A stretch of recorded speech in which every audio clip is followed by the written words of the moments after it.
The gunshot came from inside the precinct garage, and every trained officer in the building froze. Every officer except the janitor. While detectives scrambled for cover and radios crackled with panic, Ryan Carter was already moving. Not toward the exit, toward the sound. Because somewhere in the back of his mind, the part the military had rewired and the years had never quite softened, he had already mapped every angle, every blind corner, every possible escape route in that garage before the first shell casing hit the concrete floor. Nobody saw him. Nobody ever did. That was exactly the problem. If this story already has you hooked, you're not alone. Drop your city or country in the comments right now. I want to see how far this story travels. Hit like. If you believe the quietest people in the room are sometimes the most dangerous, and if you don't want to miss the stories coming after this one, the kind that keep you up past midnight, subscribe and hit that notification bell. We're just getting started. The 12th precinct smelled the same every morning. Burnt coffee, floor cleaner, and the particular kind of exhaustion that soaks into the walls of a building where bad news arrives on a schedule. Ryan Carter had worked there for 14 months. He arrived at 6:47 a.m. without fail, parked his 12-year-old Chevy pickup in the far corner of the lot, and walked in through the service entrance with a gray custodial uniform that had his name stitched above the left breast pocket in faded blue thread. He said good morning to the desk sergeant. When the desk sergeant acknowledged him first, which wasn't often, he refilled the paper towel dispensers in the third-floor men's room, unclogged the utility sink in the evidence storage hallway, and replaced the flickering fluorescent tube in interview room B that the detectives had been complaining about for 3 weeks. Nobody knew how long they'd been complaining. Ryan had noticed the flicker on his third day. He'd waited. Not out of laziness, out of something closer to caution, a habit he'd never been able to fully unlearn. You don't move until you understand the pattern. You don't act until you know what acting will cost you. So he waited, and he watched, and eventually the complaints got loud enough that replacing the tube wouldn't draw attention. Then he climbed the stepladder, swapped it in 40 seconds, and was gone before Detective Morales finished his sentence about, finally. That was Ryan Carter's life now. Invisible by design. He had a daughter named Mia. She was 7 years old, and she had her mother's stubbornness and her father's eyes. Dark brown, watchful. Always slightly ahead of whatever conversation she was in. She liked dinosaurs and hated math homework and could eat her body weight in strawberry yogurt without blinking. She called him Dad, in the particular way that 7-year-olds do, like the word contained entire paragraphs of meaning depending on her tone. Dad when she wanted something, Dad when she was proud of something, Dad when she woke up from a nightmare and needed him to sit on the floor beside her bed until the dark stopped feeling wrong. Ryan lived for every version of it. They had a small apartment on Delmar Street, 9 minutes from the precinct, with thin walls and a radiator that clanked like someone was trapped inside it every time the temperature dropped below 40. The kitchen table had a scratch across one corner from when Mia had decided it would be a good surface to practice cursive with a compass from her geometry kit. The couch cushions were permanently dented on the left side because that was where Ryan sat every night after Mia went to sleep. Not watching the television, not scrolling a phone, just sitting in the quiet with a mug of whatever was cheap and letting his mind decompress in the only way it knew how. He had a system for everything. Meals planned 4 days in advance because improvising dinner at 6 p.m. after a full shift was a failure of logistics he refused to accept. Mia's school bag packed the night before. Emergency cash in the coffee tin above the refrigerator. 3 different routes to Mia's school in case one was blocked. The people at the precinct would have found that obsessive if they'd known. But they didn't know, because they didn't ask. Because he was the janitor, and nobody asked the janitor anything except whether the paper towels were coming. What? The morning it all changed began like any other. Ryan was in the basement, the precinct's lower level, which housed the garage bay, the equipment lockup, and the holding cells for transfers. He'd been called down at 7:15 to fix a drainage issue near the floor drain by Bay 3. Slow drain, brown water pooling. Standard. He'd brought a pipe snake and a bucket and crouched beside the grate with his sleeves rolled up, listening to the sound of the building wake up around him. Upstairs, he could hear footsteps multiplying. Shift change. The 7 a.m. crew overlapping with the outgoing night shift, the usual low-grade noise of people who were either too tired or too caffeinated, both conditions making them slightly less careful than they should be. Down here, it was quieter, just the hum of the ventilation, the occasional metallic clank from the holding wing, and the distant sound of an engine idling in the garage bay, the transport vehicle being prepped for the morning's prisoner transfer. Ryan worked the snake into the drain and felt it catch on something maybe 18 inches down. He'd started rotating it when the radio on his belt crackled. He ignored it. Maintenance calls on that frequency. He'd check it when he was done. Then he heard the other thing. Not a radio. Not a normal precinct sound. Footsteps. But not the lazy, shuffling footsteps of people doing routine jobs. These were deliberate. Spaced differently. 2 sets, maybe 3, moving with the particular controlled rhythm of people who were paying attention to where they were going. Ryan stopped rotating the snake. He stayed crouched by the drain, not because he was hiding, but because crouching kept his profile low and his ears closer to the floor, which was better acoustics in a concrete basement than most people realized. The footsteps stopped somewhere on the other side of the vehicle bay wall. 30 seconds of nothing. Then, the sound he'd spent years learning to identify before it happened. The specific mechanical double click of a weapon being chambered. Ryan was already moving when the first shot fired, not toward the exit. He'd cataloged the exits on his first week. Service door on the north wall, rolling bay door on the east, stairwell access on the south, the elevator in the southwest corner with its 15-second cycle time and its tendency to stick at the second floor. Running wasn't the answer. Not yet. He moved laterally, behind the bulk of a maintenance cart stacked with equipment, and took stock of what he was seeing. Bay 3. The transport vehicle, a reinforced van, had pulled in at some point in the last 10 minutes. 2 officers were down on the concrete, one moving, one not. A third officer had taken cover behind the van's front end, radio in one hand, weapon in the other, shouting into the receiver. 3 men in dark clothing, not uniforms, not vests, dark tactical wear without insignia, were moving in a precise triangular formation that told Ryan everything he needed to know about their training. These were not street criminals. Street criminals don't hold formations. Street criminals panic and shoot sideways and run. These men were moving with purpose, and their purpose was the van. Ryan scanned the bay in the way he'd been trained to scan, not focusing on any single thing, but reading the whole picture in the 2 seconds he had before the picture changed. He counted angles, counted bodies, counted where the shooting wasn't coming from, which was almost more important than where it was. The southeast corner of the bay. Nobody was covering it. Whoever had planned this operation, and someone had planned it, this was not improvised, had either missed the southeast corner or considered it a non-factor. Ryan considered why. The service elevator was in the southwest. Stairs were south. The rolling door was east. If you were moving a prisoner and you wanted to control all exits, you'd position someone at the elevator, someone at the stairs, someone at the rolling door. Triangle. Southeast was a dead end. Supply closet. No exit. Unless you knew about the drainage access panel in the supply closet floor that connected to the municipal tunnel system, which was on the original building schematics from 1987, which Ryan had found in a filing cabinet in the facilities office on his second week because he made a point of knowing the bones of every building he worked in. Old habit, not a useful habit at a shopping mall. Extremely useful right now. The officer behind the van's front end, Ryan had seen him before. A young guy, maybe 26, broad shoulders, had once held the service door open for Ryan without being asked, was pinned. The 3 men were advancing, unhurried, which meant they weren't worried about backup arriving in time, which meant they had someone controlling when backup got called. Ryan looked at the radio in the officer's hand. He was transmitting.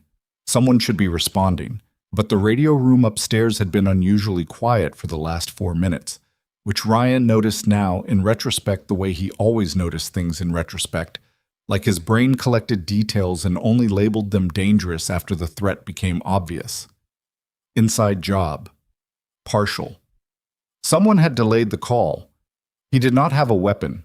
He had a pipe snake, a utility belt with a flathead screwdriver, a crescent wrench, and a bucket. Ryan considered this for approximately 1 second. Then he picked up the wrench and moved. He didn't go toward the armed men. That would have been suicide, and Ryan Carter was not suicidal. He had a daughter who ate strawberry yogurt and needed someone to sit on her floor at 2 a.m. He went toward the corner. Along the wall, using the transport van's bulk as cover, staying low in the way that crouching behind things for years makes natural, he reached the young officer in 11 seconds. The officer startled, nearly swung his weapon, and Ryan put one hand on the man's arm without squeezing. A firm, steady pressure that communicated, "I'm not a threat," in a language older than words. 3 of them, Ryan said quietly. Conversational. Triangular formation. They're going for the prisoner in the van, not the officers. They're not trying to kill everyone, just anyone who blocks them. The officer stared at him. You're the maintenance, yeah. Ryan didn't look at him. He was watching the 3 men through the gap between the van's front wheel and the concrete. Your radio's being blocked from dispatch. Someone upstairs is sitting on the call. You need to use your personal cell, not the department radio. How do you know? Because they've been in there 4 minutes and nobody's come through that stairwell door. Ryan finally looked at the officer. The young man's face was pale, jaw tight, doing the thing people do when fear wants to become panic and they're fighting it. What's your name? Daniels. Okay, Daniels, here's what we're going to do. Ryan had spent 11 years learning how to read space the way other people read text. Instinctively, automatically, the meaning landing before the conscious mind could slow it down. He read the garage bay in the same way. The drainage access in the supply closet could get him behind the southeast position. From there, he could reach the electrical panel on the bay's east wall, which controlled the rolling door. If the door came down, it cut off the men's primary exit route. They'd anticipated the elevator and the stairs. They hadn't anticipated the door closing on them. You stay here, he told Daniels. You keep their attention. You don't have to be brave, you just have to be visible. Can you do that? Daniels looked at him with an expression that was equal parts disbelief and something closer to desperate trust. The look of a man who is out of options and knows it. You're a janitor, he said, and it wasn't an insult, just a statement of what made no sense.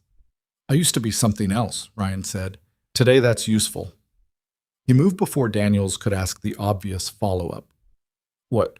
The supply closet was unlocked. Ryan knew it would be. He had the key anyway, but it was unlocked because he'd propped it himself that morning when he'd gone in to check the inventory.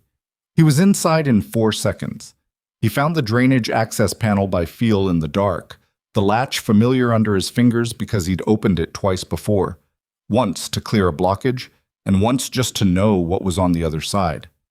He went through low and fast, into the tunnel smell of old concrete and standing water, and moved.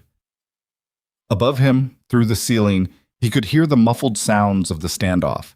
Daniel's voice, taut and loud, buying time the way Ryan had asked. The sound of boots on concrete. One of the 3 men saying something Ryan couldn't make out, the tone of it flat and professional, which was worse than angry in every way that mattered. He came up through the secondary access 15 feet from the east wall electrical panel. The rolling bay door controls were a gray metal box, standard industrial installation, nothing complicated. Ryan had replaced the override relay in that box 6 weeks ago after the motor had stuttered.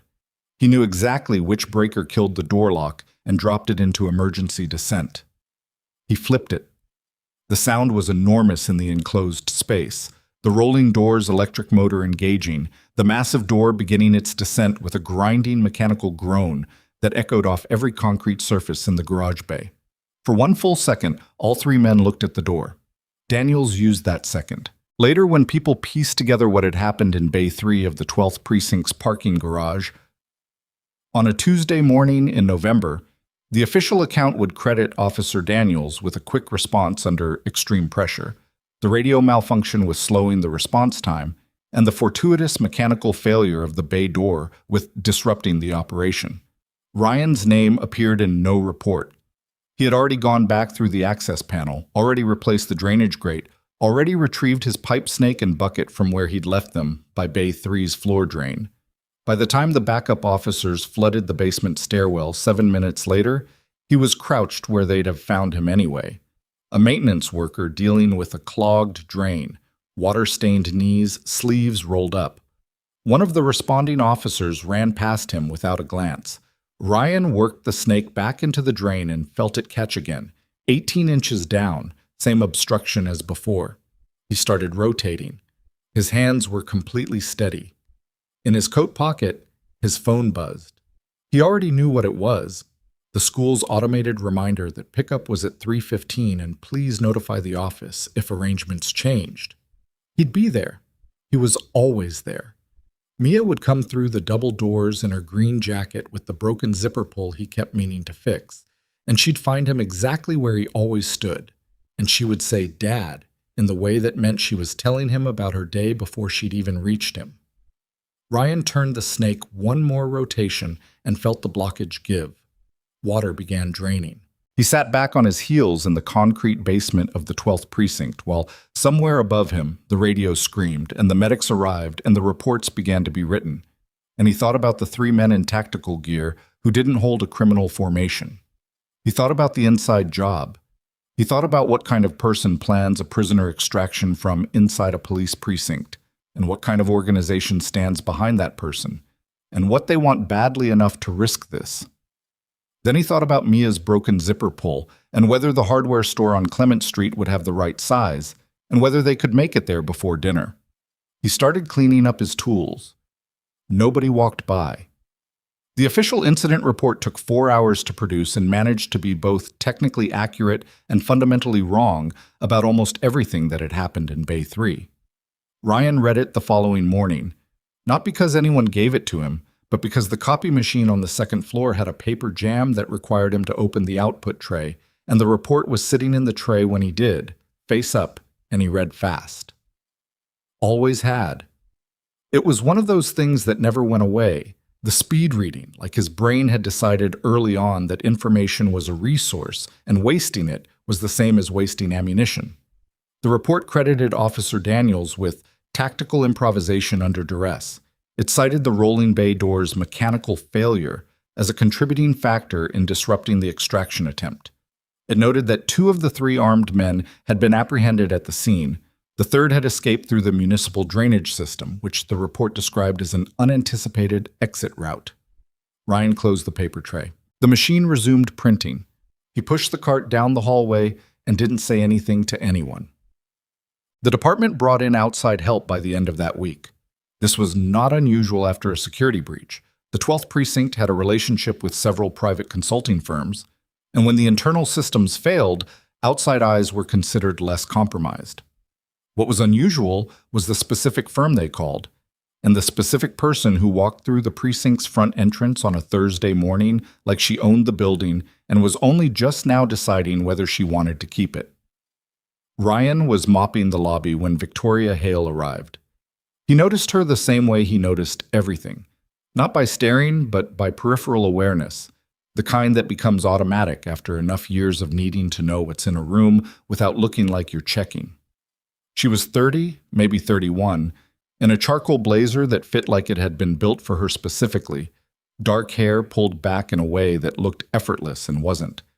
And she walked with the particular forward lean of someone whose thoughts were running faster than her feet. 2 people flanked her, assistants or security or both, carrying equipment cases. She was already talking before she cleared the door.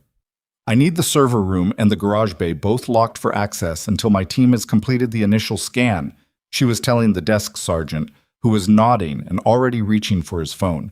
"And I'll need a complete layout of your ventilation and utility infrastructure by this afternoon. Not the fire escape diagram.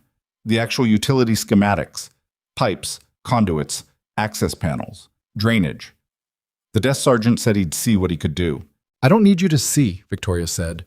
Not unkindly, but with the precision of someone who understood that "I'll see what I can do" was a specific kind of evasion. "I need the schematics by 2 o'clock. The actual schematics, not whatever's been filed with the city. Buildings like this have 30 years of undocumented modification. I need what's real." Ryan kept mopping. He already knew where the schematics were. He'd found them on his second week in the facilities office filing cabinet, misfiled between HVAC maintenance logs from 2009. He'd put them back exactly where he found them. Victoria Hale was the CEO of Hale Security Systems, which Ryan knew because the name was on the equipment cases and because the 12th Precinct had 3 HSS access terminals installed in the past 18 months, the kind with biometric verification and encrypted data logging. He'd cleaned around those terminals often enough to know their model numbers. He knew their model numbers well enough to know they had a known vulnerability in the service elevator authentication protocol that the company's own technical documentation hadn't publicly acknowledged yet. He knew this because Ryan Carter, when he was not Ryan Carter the janitor, had once been the kind of person who read technical security documentation the way other people read the news. Old habit. Can't unlearn it any more than you can unlearn a language. He mopped around the corner and didn't think about it further. The precinct's investigative response to the Bay 3 incident was led by Lieutenant Marcus Webb, a 20-year veteran with a wide face and the permanent expression of a man who had heard every possible excuse and found them all equally unconvincing. Webb ran tight briefings, kept his desk clear, and had a habit of standing in doorways when he talked to people rather than sitting down, which Ryan had always read as a dominance posture, a way of controlling exits, even in conversations. Webb did not like having Victoria Hale in his precinct. Ryan could tell because Webb spent the first 2 days finding reasons to be in whatever room Victoria was working in, standing in the doorway, contributing observations she hadn't asked for, and Victoria spent those same 2 days responding to everything Webb said with a politeness so precise it functioned as a wall. Your system's access logs show a gap between 6:52 and 7:09 on the morning of the incident, Victoria told Webb on the second day, in the conference room on the 3rd floor. Ryan was replacing the ceiling tile near the ventilation return in the hallway outside. The tile had been water-stained from an old leak, and 3 officers had separately submitted maintenance requests about it, so the timing was unremarkable. That's 17 minutes where the basement terminals were not logging activity. Either the logging failed, which would be a system error I'd expect to see flagged, or the logging was deliberately suspended. Our tech team reviewed the logs, Webb said. Your tech team found the gap and noted it as a possible system error in their preliminary report, Victoria said. I've read the report. They didn't determine a cause. Because the cause is probably... I'd rather establish the cause than guess at it, she said. That's why I'm here. Webb stood in the doorway for a moment longer than was comfortable. Then he left. Ryan finished the ceiling tile and moved his cart down the hall. On the 4th day after Victoria's arrival, something happened that Ryan had not anticipated. She started asking about the drainage system. He heard about it indirectly. The facilities manager, a heavy man named Doug, who smelled permanently of cigarettes despite having quit 3 years ago and talked about it often, mentioned to Ryan in the supply room that the security consultant wanted to understand the basement drainage layout. Sent me a whole list of questions, Doug said, shaking his head at a clipboard. Wants to know where every access panel leads. I told her I'd have to pull the schematics. Second drawer of the filing cabinet in your office, Ryan said. Behind the 2009 HVAC logs. Doug looked at him. I found them when I was looking for the building permit records, Ryan said. Needed the pipe diameter specs for the Bay 3 drain. Huh. Doug wrote something on his clipboard. I've been looking for those for 6 months. Ryan nodded and picked up a replacement valve fitting. The next morning, when he arrived at 6:47, the schematics were on Doug's desk, and Victoria Hale was in Doug's office, standing over them, with a coffee cup in one hand and a red pen in the other. Ryan pushed his cart past the open door. Hey! Her voice caught him. Not loud, not sharp, just calibrated to carry exactly as far as the hallway. Your maintenance? He stopped, turned. Yes, ma'am. She studied him with the same quality of attention she'd been giving the schematics. Not rude, just complete. The kind of look that catalogs details without announcing it's cataloging them. You found these schematics?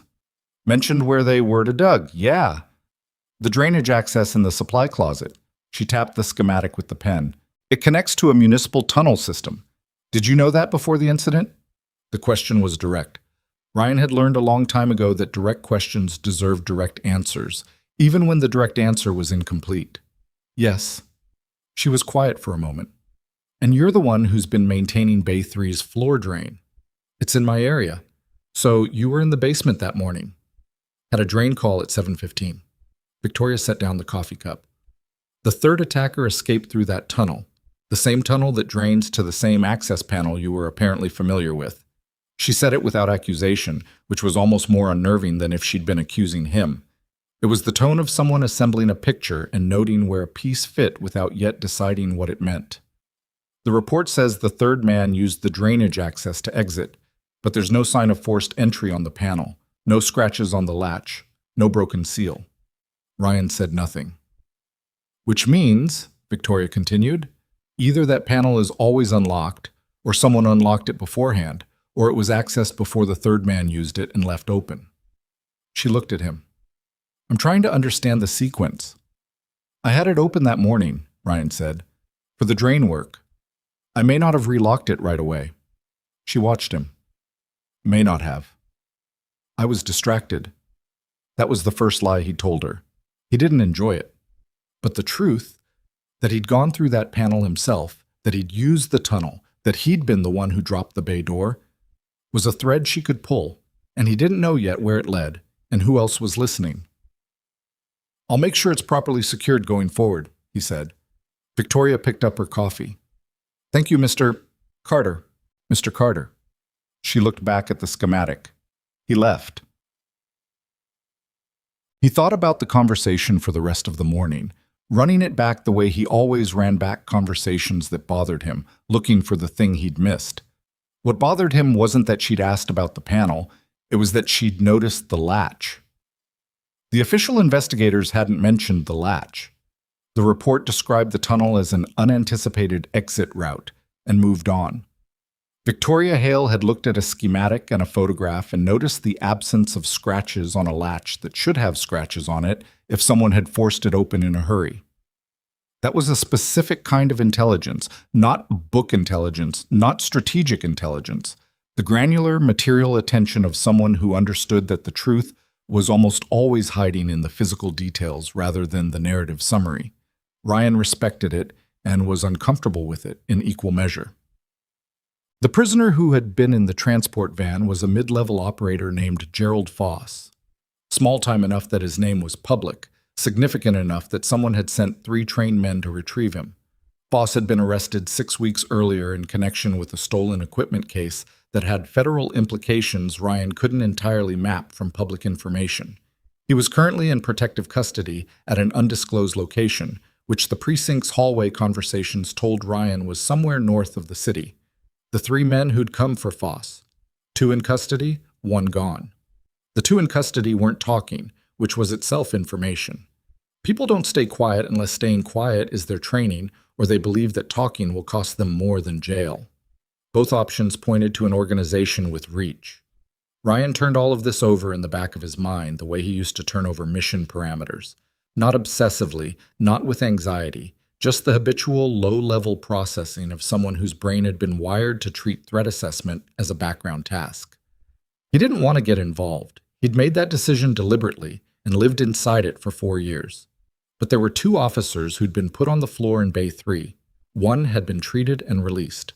The other, a woman, mid-30s, Ryan had seen her in the break room occasionally, but didn't know her name, had been transferred to county medical with a concussion and a fractured collarbone and hadn't been back. Ryan thought about that sometimes. The fractured collarbone. The specific sound of a person hitting concrete. He thought about it while he was fixing the second-floor water fountain that had been running warm. He thought about it while eating his lunch in the stairwell on the 4th floor, where nobody came except him. He thought about it at 3:15 when he picked up Mia from school, and she was telling him about the argument she'd had with her best friend over whether dolphins were smarter than dogs, a question Ryan found genuinely interesting, and he was listening, he was really listening, but underneath the listening, the other thing was running. "Dad," Mia said from the passenger seat, in the tone that meant she'd said something and he hadn't responded. "Dolphins," he said. "Smartest marine mammal. Argument could be made either way on the dog comparison because you're measuring across different environments." Mia considered this seriously. So it's not fair? Most comparisons aren't. She nodded like this was reasonable. Then, you seem weird today. I'm fine. You always say that. Because I'm usually fine. And today? Ryan looked at the road. Today, I'm also fine. Mia made a face that conveyed she wasn't buying it, but had decided to let it go, which was something she'd gotten very good at, and which Ryan found equal parts impressive and quietly painful, because a 7-year-old shouldn't be good at letting things go. That skill was supposed to come later and cost more. Can we get yogurt? We have yogurt at home. Can we get the good yogurt? They got the good yogurt.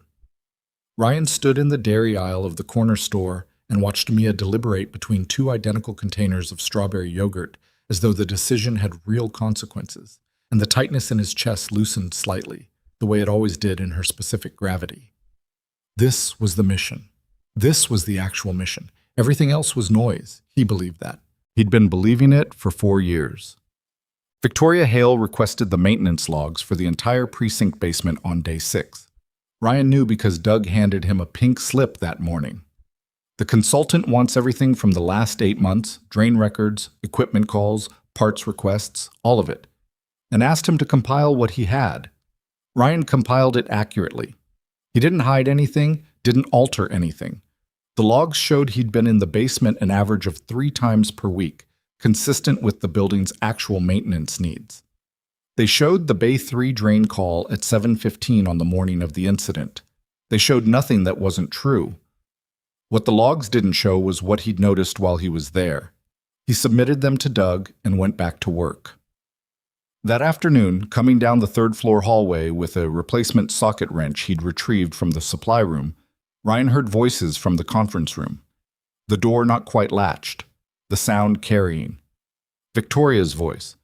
The elevator authentication gap. Walk me through it again. A male voice he didn't recognize. The HSS terminal in the service elevator failed to log between 6:52 and 7:09. We've isolated it to the authentication layer, but someone used a credential that the system processed but didn't flag, which means they had a valid credential, or something that looked valid enough to pass the initial check. That's not the same thing, Victoria said. If it looked valid, that means someone reverse-engineered the authentication protocol. That takes time and specific knowledge of our system architecture. Silence. That's an inside job at 2 levels, she said. Inside the precinct and inside HSS. Ryan stood in the hallway for exactly as long as it took to hear that conclusion, then kept walking. He didn't stop, didn't slow down, didn't look at the conference room door, but he filed it. He would have kept filing things quietly and staying out of it if the service elevator hadn't malfunctioned 3 days later. The malfunction was real. The elevator had been running rough for a week, a grinding in the motor that Ryan had noted and submitted a parts request for. And he was in the shaft space doing the preliminary check when he heard the conversation happening in the elevator itself, carried through the gap in the doors while the car sat at the 2nd floor waiting for the motor relay he was replacing. 2 voices, both male. Both using the careful, low-register tone of people who believe they're not being overheard. Transfer point needs to move. Too much attention on the precinct right now. Timeline doesn't change. Shipment moves when it moves. They've got an outside consultant crawling through the system logs. Let her crawl. She's looking at software. The problem isn't in the software. A pause. The elevator shifted slightly, its weight redistributing. Foss is still talking to the feds, and Foss doesn't know enough to matter. He knows about the warehouse. Silence that lasted long enough to mean something. Then we move up the warehouse timeline. The elevator doors opened, footsteps on the 2nd floor. Gone. Ryan stayed in the shaft space for another 20 seconds, not moving, not making a sound. His hands were on the motor relay. He became aware in a distant way that his grip had tightened on it. The metal casing pressing into his palm in the particular way that physical tension announces itself when you're trying not to feel it. A warehouse. A shipment. A timeline moving up because someone was getting too close. He released the relay, installed it, tested the motor. The elevator ran smooth. He almost didn't tell anyone. He went through the entire calculation. The probability that whatever he'd heard was precinct business and not his problem. The risk of surfacing information that would require explaining how he'd heard it. The fundamental incompatibility between being a person who reports things to authority and being a person who has spent 4 years being invisible by choice. He was still running the calculation when Victoria Hale came down to the basement at 5:40 p.m., which was unusual because the basement at 5:40 was quiet and empty, and nobody came down here after the day shift cleared unless they had a reason.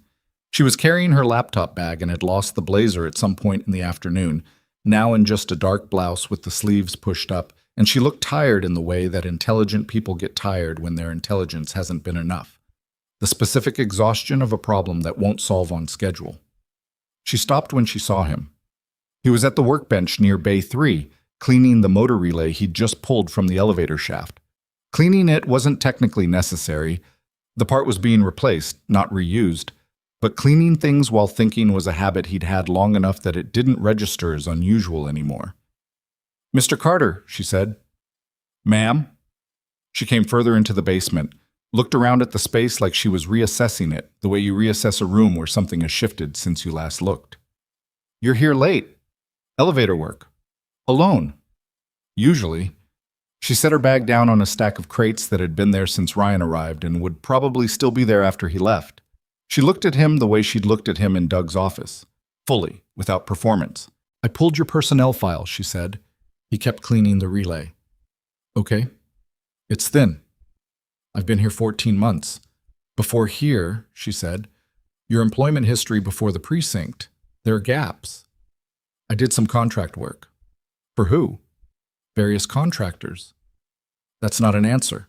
Ryan put down the relay. He looked at her, directly, in the way he rarely looked at people because it tended to make them uncomfortable, not because there was anything threatening in it, but because it was too still, too focused, and most people weren't used to being looked at without any social cushioning around the looking. "Why are you asking?" he said. "Because in 6 days of going through this precinct's security failure, the only person who seems to actually understand what happened that morning is someone who cleans floors." She said it without heat, without judgment, just the flat accuracy of a woman stating a problem she can't explain. "You told Daniels the radio was being blocked before anyone confirmed that. You apparently knew about a drainage access route that isn't on any working map. And your observation about the elevator authentication, which you mentioned to the facilities manager on day 2, which Doug mentioned to me yesterday like it was a casual detail. That observation is the same conclusion my team spent 4 days reaching." Ryan said nothing. "So either you're extremely lucky," Victoria said, "or you're something other than what you look like." The basement was quiet. Somewhere above them, the ventilation hummed. Ryan thought about the elevator shaft, and the 2 voices, and the word warehouse, and the timeline moving. "The elevator authentication gap," he said. "Your system has a vulnerability in the service access credential layer. The documentation doesn't flag it publicly, but it's in the version architecture from the 2022 update. Someone who knew your system well enough found it." Victoria stared at him. "That information isn't public." "No." "How do you know it?" "I pay attention." Her jaw tightened slightly. Not anger, something more like the feeling of a calculation that keeps coming out wrong. "Who are you?" Ryan picked up the relay again, turned it over in his hands. The cleaning was a delay tactic, and he was aware of it, and she was probably aware of it too. "I heard something this afternoon," he said, "in the elevator shaft. You should know about it." She went very still. "2 men," he said. "I didn't see them. They used the elevator on the 2nd floor while I was working in the shaft. They talked about a warehouse and a shipment and a timeline. They said Foss knows about the warehouse. They said moving the timeline up was necessary." The silence that followed was the kind that had weight. "When?" she said. "Around 4. "Did you recognize either voice?" "No, but the phrasing, the shipment moves when it moves, that's not street language. That's organizational language. Someone trained to talk about logistics without details. Both of them talked like that." Victoria sat down on the crate stack. Not gracefully, just sat, the way people sit when their legs make the decision before their brain approves it. She put one hand flat on the laptop bag and looked at nothing in particular for a moment. "I need to report this," she said. "To Webb?" She looked up at him. The question landed the way he'd meant it, with the implication underneath it, the one that had been sitting there since the authentication gap and the missing 17 minutes. "You think Webb is involved?" she said. "I think whoever is involved stands in doorways during conversations they want to monitor," Ryan said. "That's all I know." She was quiet for a long moment.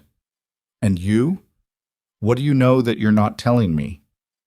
Ryan put the relay down for the last time and looked at her squarely. "More than is useful right now," he said, "and less than you'd need to trust it." It wasn't a satisfying answer. He knew that. But it was honest.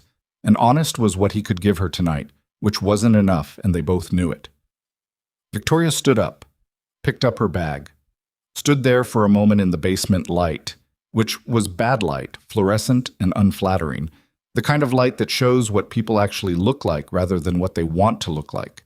And she looked tired and sharp and slightly thrown, which was probably close to how Ryan looked too, and neither of them said anything for a moment. "I'll be here tomorrow," she said finally. "I know," he said. "You're not done." She walked to the stairwell door, paused with her hand on the push bar. "Neither are you." The door swung shut behind her. Ryan stood alone in the basement of the 12th precinct, in the bad fluorescent light, with the cleaned relay in his hand and the sound of two voices still running in his memory and the specific weight of a situation that had been content to leave him alone until it wasn't anymore. He turned off the workbench light. He had to pick up Mia's prescription from the pharmacy on Clement Street before it closed. She'd had a cough for 3 days. Nothing serious, the doctor said, just a seasonal thing. But the prescription had been sitting uncollected since Tuesday, and the pharmacy closed at 7. He had 22 minutes. He made it with 4 to spare. The pharmacy receipt was still in his jacket pocket the next morning when Ryan arrived at the precinct at 6:47. He found it when he was hanging up the jacket in the supply room. That small slip of paper, the kind that means nothing to most people. Just a transaction record for children's cough syrup and a box of the orange-flavored throat drops Mia liked because they tasted like candy, and she'd figured out early that being sick had exactly one upside. Ryan smoothed the receipt flat against his palm for a moment before folding it and putting it back. He did this sometimes without entirely understanding why. Physical evidence of the ordinary. Proof that the life he'd built was real and present and worth the discipline it cost him to maintain it. Then he put on his uniform and went to work. Victoria was already in the building when he arrived. He knew because her car, a gray sedan, rental plates, the kind of nondescript vehicle that people choose when they don't want to be remembered, was in the visitor lot, and the light in the third-floor conference room was on, visible from the parking lot if you knew to look for it. Ryan knew to look for it the same way he knew where all the lights were, because knowing the building was the baseline, the first thing, the thing you did before anything else. She'd been there for a while. The coffee from the break room had a particular burned quality when it sat on the warmer past an hour, and when Ryan passed the break room at 7 and saw the pot was already half empty, he did the math. She'd come in before 6. Something had changed. He found out what when Doug caught him in the hallway at 7:30, looking harried in the specific way Doug looked harried when someone above his pay grade had made his morning complicated. "Crime scene team's going over the second floor," Doug said. "Need you to hold off on any maintenance calls up there until they clear it." "What happened?" "Some kind of equipment issue with one of the consultant's terminals. They're saying it looked like someone accessed it after hours." Doug lowered his voice by about 3 degrees, which on Doug's scale meant he was genuinely concerned. "Between you and me, Webb's people are saying it was a glitch. The consultant's people are saying it wasn't." Ryan nodded and rerouted his morning. He spent the first hour in the basement, running routine checks on the drainage system and thinking about the gap between glitch and wasn't a glitch, and what it meant that someone had accessed Victoria's terminal after she'd left the building the previous evening, which meant within hours of their conversation in the basement, which meant either the timing was coincidence or it wasn't, and Ryan had been trained to treat coincidence as a hypothesis of last resort. She'd rattled something loose by being here. He'd rattled something loose by telling her about the elevator shaft conversation, and whatever had been rattled was now moving to cover itself. That was a timeline accelerating. He saw her at 11:15 in the hallway outside the facilities office. She was coming from the direction of the stairwell, and he was coming from the supply room, and they met in the middle of the corridor in the particular awkward geometry of two people who have had one honest conversation and haven't yet established what the second one looks like. "Mr. Carter," she said. "Ms. Hale." She glanced both ways down the hallway. Not paranoid, just thorough, the kind of check that becomes muscle memory when the context warrants it. "Walk with me." They walked toward the east end of the hall, where the dead-end storage alcove created a natural acoustic pocket away from the open office doors and the noise of the mid-morning shift. "Someone accessed my terminal last night," she said, keeping her voice at a level that wouldn't carry past 3 feet. "Specifically, the partition where I'd been building the authentication gap analysis. I heard there was an equipment issue. Webb's framing." Her jaw was set in a way that made the tiredness from last night look like it had hardened into something more purposeful. "It wasn't equipment. Someone used a secondary credential, a ghost credential that shouldn't exist in the system, to log into my working files. They didn't take anything. They just looked. They wanted to know what you had." "Yes." She looked at him. "Which means they know I'm getting close to something." "Or they know I told you something," Ryan said. She held his gaze. "I didn't report the elevator conversation to anyone, not yet." "I know." "How do you know?" "Because if you'd reported it, the second floor would have been quieter this morning, not louder. A reported threat gets contained. An unreported threat that someone's responding to anyway means the source is inside the containment." Victoria was quiet for a moment. The fluorescent light in the alcove flickered once. Ryan had a replacement tube on his cart and had been intending to swap it for 2 days, kept getting pulled to other calls. "You keep doing that," she said. "Doing what?" "Explaining the logic of things I'd already half figured out but couldn't quite articulate." She didn't say it as a compliment exactly, more like a person reading aloud a detail that's been bothering them. "It's a specific kind of analytical thinking, pattern-based, fast." She paused. "Military?" Ryan didn't answer immediately. He looked at the flickering tube. "I need to replace that," he said. "Ryan." She used his first name without apparently planning to. He could tell because there was a half-second pause after it, a slight recalibration. "I'm not here to expose you. Whatever your history is, it's not my case. My case is the breach, the shipment, and whoever inside this department is helping move it." She waited. "But I need to understand what I'm working with. If you know things that can help, I need to know that you know them, and I need to know that you'll tell me." The storage alcove was very small. The flickering light made shadows that moved. "I was Navy," Ryan said. "Special operations. I got out 4 years ago." "Medical?" "Partially." She nodded like that was enough, like she understood that partially was the version he'd give and the full version wasn't available. "The analysis you've been doing, the formation recognition in Bay 3, the authentication vulnerability, the elevator conversation, that's not maintenance work." "No." "Are you still connected to anyone? Federal? Intelligence?" "No." He said it flatly, without elaboration. "I left. I don't have a handler. I'm not running anything. I'm a maintenance worker who used to know things that are apparently still relevant." "Okay." She accepted this in the same direct way she accepted most things, not trustingly, not skeptically, just as data. "The warehouse. Do you have any read on where?" "I've been thinking about it." Ryan leaned against the alcove wall, arms crossed, not because he was being defensive, but because it was a narrow space and crossing his arms kept him from taking up more of it than necessary. "The Southport District. The kind of shipment they were describing, moving on a fixed timeline, significant enough that they'd risk a precinct extraction to protect it. That's not going through a commercial freight operation. It needs loading infrastructure, water access, and enough industrial cover that traffic doesn't draw attention. The Southport has 4 active warehouse facilities in that range. 3, Ryan said.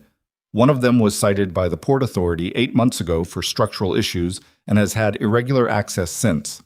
The city records show repair permits that don't match the construction activity in the satellite data. She stared at him. You looked at satellite data? I have a phone. That's not. She stopped. Okay. How irregular? The permits say interior work.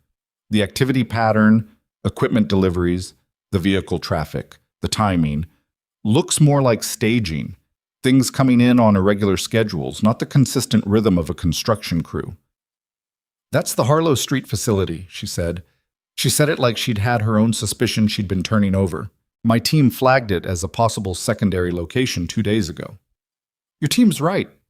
She was quiet for a moment. Then, what's being shipped? I don't know specifically, but the way they talked about the timeline, the shipment moves when it moves, that's not contraband with a perishable window, not drugs. Drugs have variable timelines. This sounded like something with a fixed delivery window, something someone's expecting on the other end. Weapons. She said it the same way you'd say a word you'd been avoiding because saying it makes it real.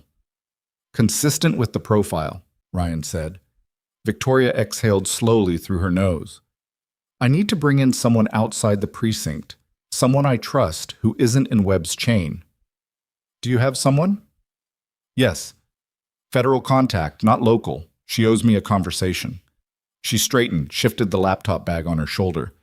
Can you get me the Harlow Street facility layout? The real one, not what's on the permits. Ryan considered this. It required him to do something that was definitively not maintenance work. It required him to pull from a skill set he'd been declining to use for 4 years, to make calls he'd stopped making, to access channels he'd officially walked away from. It'll take me until tomorrow morning, he said. That's fine. She looked at him directly in the full attention way she had. Thank you for last night and for this. Don't thank me yet.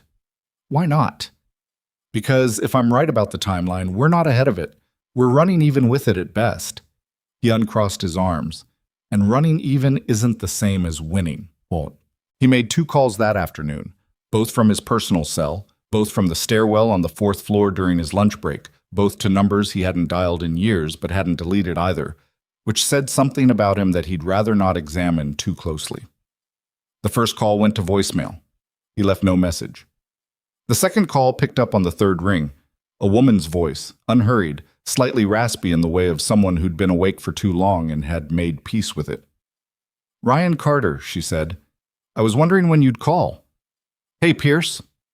Lieutenant Commander Diane Pierce, retired technically, though Ryan had always suspected retirement for Pierce was a tax designation rather than a change in activity, had been the intelligence liaison for Ryan's team during the last 18 months of his service.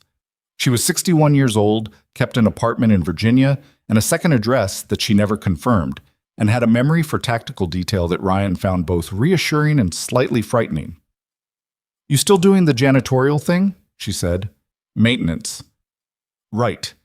He could hear her settling into something. Chair, couch, the sound of a door closing. What do you need? Harlow Street warehouse facility in the Southport district. Whatever's real versus what's permitted. A pause.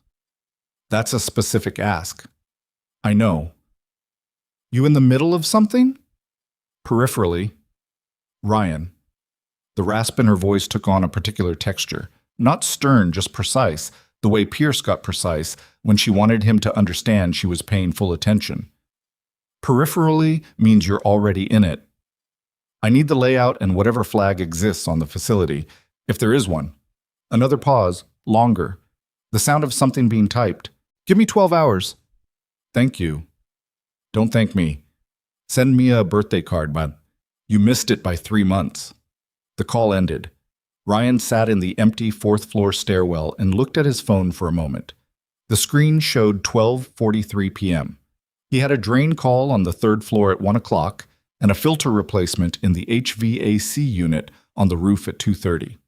He put the phone away and finished his lunch. The file came through at 4 a.m. the following morning to an encrypted messaging application on his phone that he'd had for 4 years and never used until now. Pierce sent no cover note, just the file, which was thorough in the way that Pierce's work was always thorough, meaning it contained significantly more than he'd asked for. The Harlow Street facility had a federal flag. Not recent. The flag predated the current situation by 7 months. originating from a financial investigation that had subsequently stalled. The registered company operating the facility was 3 shell layers deep, each layer incorporated in a different state, the final beneficial ownership pointing to a holding company with no public footprint and a filing address in Delaware that was shared by 47 other entities. The structural layout was detailed. Ryan spread it on the kitchen table at 4:15 in the morning, in the particular silence of an apartment where a child is sleeping and you're the only one awake, the radiator doing its clank and settle routine in the corner. The facility was larger than its permit footprint suggested. The building extended behind the documented exterior wall by approximately 30 feet, accessible through what the permits described as a structural support modification, but what the actual satellite imagery showed was a secondary loading bay positioned to face an auxiliary dock access rather than the main port road. Vehicles using that bay wouldn't appear on the main port camera system.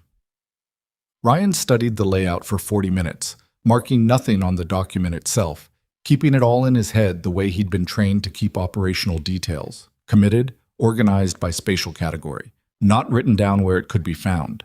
He identified 4 critical points: the secondary loading bay, a structural weakness in the northeast wall where the undocumented extension met the original building, a rooftop access that connected to the neighboring facility and therefore to a second exit vector, and the positioning of what appeared to be a portable generator system that would explain why the facility had been logging no utility consumption despite apparent activity.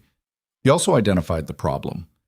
The facility's layout was designed for a situation where the operators had advance warning of a raid. The loading configuration, the dual exit structure, the generator independence. It was set up to move fast and leave clean. Any official law enforcement approach through the main port road would trigger a response before the perimeter was established. A standard tactical entry would be anticipated. Ryan sat at the kitchen table in the dark, and the radiator clanked, and somewhere down the hall, Mia shifted in her sleep and made a small sound that wasn't quite a word. He closed the file on his phone. He didn't sleep. He gave Victoria the layout at 7:15 in the parking lot, 30 seconds of quiet conversation, while they both appeared to be arriving for their respective days. He described it verbally, no document transfer, no digital record, and she listened with the focused stillness of someone who absorbs information well, asking 2 clarifying questions about the secondary bay orientation and nothing else. "The northeast wall junction," she said. "You're saying that's the entry point." "I'm saying that's the entry point if you don't want them to see you coming. My federal contact is coming this afternoon. She can authorize a team outside the precinct structure." "Good." Ryan shifted the strap of his work bag on his shoulder. "Keep Webb out of the briefing." "I was already planning to." "And the specific layout details. Who has access to the Harlow flag? Who's been in the vicinity of that investigation in the last 7 months? Your insider isn't necessarily Webb. It's someone with access to the federal financial flag." Victoria looked at him steadily. "You've been thinking about this all night." "I had time." "Do you sleep?" "Sometimes." She almost smiled. Not quite, but the muscles around her eyes shifted in a way that suggested it was a near thing. "I'll call you when I know the timing." "Call Doug. Tell him you need a facilities consult at the Harlow Street building. I'll know what it means." She nodded, turned, and walked toward the precinct entrance. Ryan went through the service door. The day was unremarkable on the surface. The surface being, as always, a series of physical tasks distributed across a building that needed constant minor attention. The kind of work that was genuinely satisfying when Ryan let himself feel it, and genuinely hollow when he didn't. He replaced the flickering tube in the alcove. He calibrated the 3rd-floor thermostat that had been running 3 degrees warm. He fixed a sticky lock on the evidence room door that 3 separate officers had submitted complaints about over the past week. Normal. Maintenance. The day's actual texture. Underneath it, he was watching.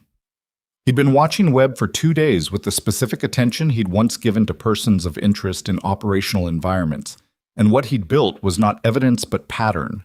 Webb's movements through the precinct, which rooms he lingered in, who he spoke to privately versus publicly, the specific way he'd positioned himself relative to Victoria's investigation from day one. The doorway habit. The careful proximity to information without appearing to seek it. Webb was not stupid. He was careful in the practiced way of someone who'd been careful for a long time, which meant he'd made very few observable mistakes. But careful people make the same category of mistake that careless people make. They underestimate who's watching them. At 2:17 p.m., Ryan was in the east stairwell replacing a section of handrail that had worked loose from its mounting bracket. The stairwell connected all 4 floors and had a particular acoustic property. Sound from the landing above carried down the shaft with unusual clarity, a function of the geometry and the concrete surfaces. Webb was on the landing above. Ryan heard him before he saw him. The phone call, mid-conversation. Webb's voice in the low, deliberate register that Ryan now recognized as his careful voice. Tell them the timeline is too aggressive. If they move before Thursday, we don't have the clearance window. Ryan went completely still. Wrench in hand, crouched at the bracket, not breathing loud enough to matter. I'm aware of what she found. It's manageable. A pause. No. The access last night was a mistake. It flagged exactly what we didn't want flagged. Tell them to hold until I confirm. Another pause, shorter. I'll handle it. Footsteps on the landing. Webb going up, not down. Ryan waited a full minute before moving again. Then he went back to the handrail bracket and finished the repair, tightening each mounting screw to the correct torque by feel. Because rushing the physical work when your mind was somewhere else was how you left a job half-done and half-done work announced itself. Webb had just confirmed 2 things. He knew about Victoria's terminal access, and he had a direct line to whoever was running the Harlow Street operation. The clearance window framing. That was logistics language, the kind specific to coordinated shipments with external dependencies. Something or someone was arriving at a fixed time, and the warehouse operation was the handoff point. Thursday. Ryan had until Thursday. He went back down to the basement and thought. Victoria called Doug at 4:45. Doug told Ryan at 5 that the security consultant needed a facilities walkthrough at the Harlow Street building at 9 the following morning, and that Ryan should be available to answer questions about utility infrastructure since the building shared some contractor records with the precinct. Ryan said he'd be there. He picked up Mia at 5:55 from after-school care. She'd had art class that afternoon and had paint on her left forearm in a streak of yellow that she either hadn't noticed or had decided to keep as a feature. She talked about the painting. A horse, she said, though she admitted it looked more like a dog with long legs. And about her friend Sophie's birthday party that weekend, and about whether Ryan thought horses actually liked being ridden or just tolerated it. Probably depends on the horse, Ryan said. That's not a real answer. It's the honest answer. She considered this with the seriousness she applied to most things. I think they probably don't mind if the person is nice about it. That's a reasonable position. Dad. Yeah. You seem like you're thinking about something else. He glanced at her. She was looking out the passenger window, not at him, which was Mia's way of asking things she wasn't sure she had the right to ask. Indirect, gentle, the question delivered sideways so he could answer it or not answer it, and neither felt like a confrontation. I'm here, he said. I know you're here. I mean your brain. My brain is also here. Mostly. She was quiet. Then, is it the work thing? He didn't answer right away. Not because he was hiding it, but because he was deciding how much of the truth was appropriate for a 7-year-old and how much of protecting her from the truth was actually protecting him from having to explain it. There's something I need to help with, he said finally. At the precinct, it's complicated. Mia absorbed this. Like, dangerous? I don't know yet. She turned from the window then and looked at him with the directness she had sometimes, the thing that ambushed him occasionally because it was so much older than 7. If it was dangerous, she said, would you tell me? The honest answer was no. He would not tell her because she was 7 and he was her father, and the entire architecture of his life for the past 4 years had been built around the premise that her world should contain no dangerous things, not even the shadows of them. I'd make sure you were safe, he said. That's what I'd tell you. She looked at him for a moment longer, then she turned back to the window. Okay. That single word, just okay, simple, contained, The way a child accepts an adult's answer even when they know the answer isn't complete sat in Ryan's chest for the rest of the evening with more weight than anything else that had happened that day. Borsam. He made dinner. Pasta, because Tuesday was pasta, and routine was a form of promise. Mia did her homework at the kitchen table while he cooked, narrating her math problems out loud with the particular aggrieved tone she used when the numbers weren't cooperating. Ryan corrected 2 errors without making it a production. She erased and redid them without making it a production either. They'd worked out this dynamic over a long time, and it ran smoothly now, the way practice things run smoothly. After dinner, after the dishes, after Mia's bath, and the 20-minute negotiation about how many more minutes she could read before lights out, the answer was always 10, the negotiation always started at 30, and they both understood the ritual of it. Ryan sat on the left side of the couch in the dark and thought about Thursday. Thursday was 2 days away. The federal team Victoria was bringing in would need time to plan a legitimate approach. A rushed operation was a compromised operation, and Ryan had been inside enough compromised operations to know what they cost. The warehouse layout sat in his memory, precise and navigable, every angle and exit and structural weakness cataloged and cross-referenced with what he knew about how organizations like this one moved and what they did when they felt the pressure closing in. The northeast wall junction. If he were running this, that's where he'd want his people. He wasn't running it. He told himself for 4 years that he wasn't that person anymore. He wasn't running anything. He was a maintenance worker, and tomorrow he had a walkthrough at a warehouse building.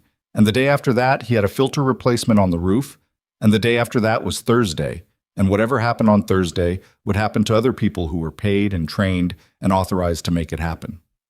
He sat with that. The radiator clanked. Down the hall, Mia had turned her light back on. He could see the thin line of it under her door, and was reading past lights out in the way she always did, quiet enough that she could plausibly claim she'd fallen asleep with the light on. Ryan let it go. He sat in the dark and thought about a northeast wall and a secondary loading bay and the specific sound of a phone call in a stairwell, and the way the careful people's mistakes always looked the same, and the way Thursday had the particular weight of a word that meant something was going to happen, and the only question was whether the right people would be ready. He wasn't going to be one of the right people.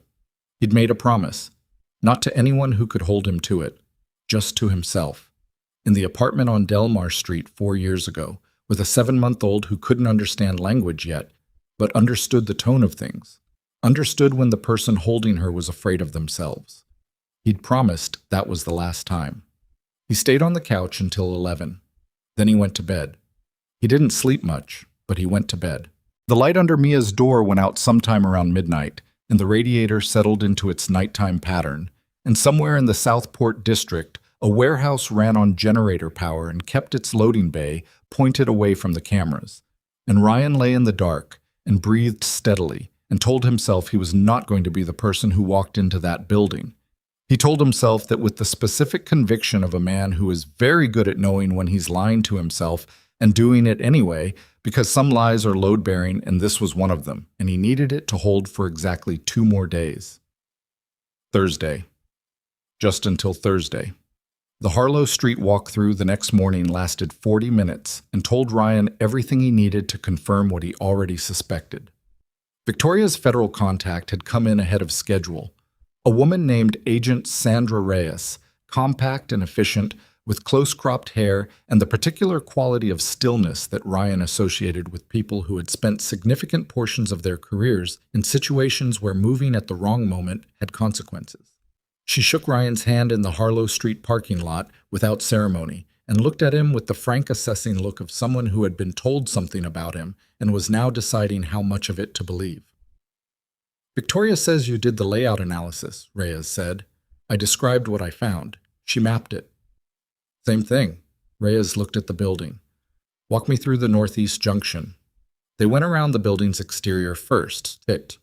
Standard, the right call, you read the outside before you commit to the inside. Ryan walked them along the north face, pointing out the utility conduit placement that marked where the undocumented extension began, the subtle grade change in the concrete apron that indicated new or poor work, the ventilation stack positioning that was 3 feet off from where the permits said it should be. New or poor? Reyes said, crouching to look at the apron. How new? 18 months, maybe 2 years. The aggregate's a different mix from the surrounding area. You can tell that by looking. You can tell that if you've spent 14 months crouching next to concrete floors. Reyes looked at him with an expression that wasn't quite a smile, but was adjacent to one. Fair. Inside, the building presented itself as a legitimate repair operation. Equipment in various states of disassembly, work lights on rolling stands, the smell of machine oil and insulation, the kind of staging that would satisfy a casual inspection. Ryan had seen better staging and worse. This one was done by people who understood how inspectors think, which meant they'd anticipated the inspection and prepared accordingly, which meant the real activity wasn't happening in the inspectable space. The northeast wall was an interior dividing structure, drywall over steel stud, standard construction, except for a 12-foot section near the back corner where the wall thickness changed by roughly 4 inches, visible only in the way the electrical outlet placements didn't match the standard stud spacing. Ryan put his hand flat on the wall and felt the difference in temperature. The secondary space beyond it was climate-controlled. You didn't climate-control storage unless you were storing something that needed it. There, he said. Reyes stood beside him, her hand mirroring his position on the wall.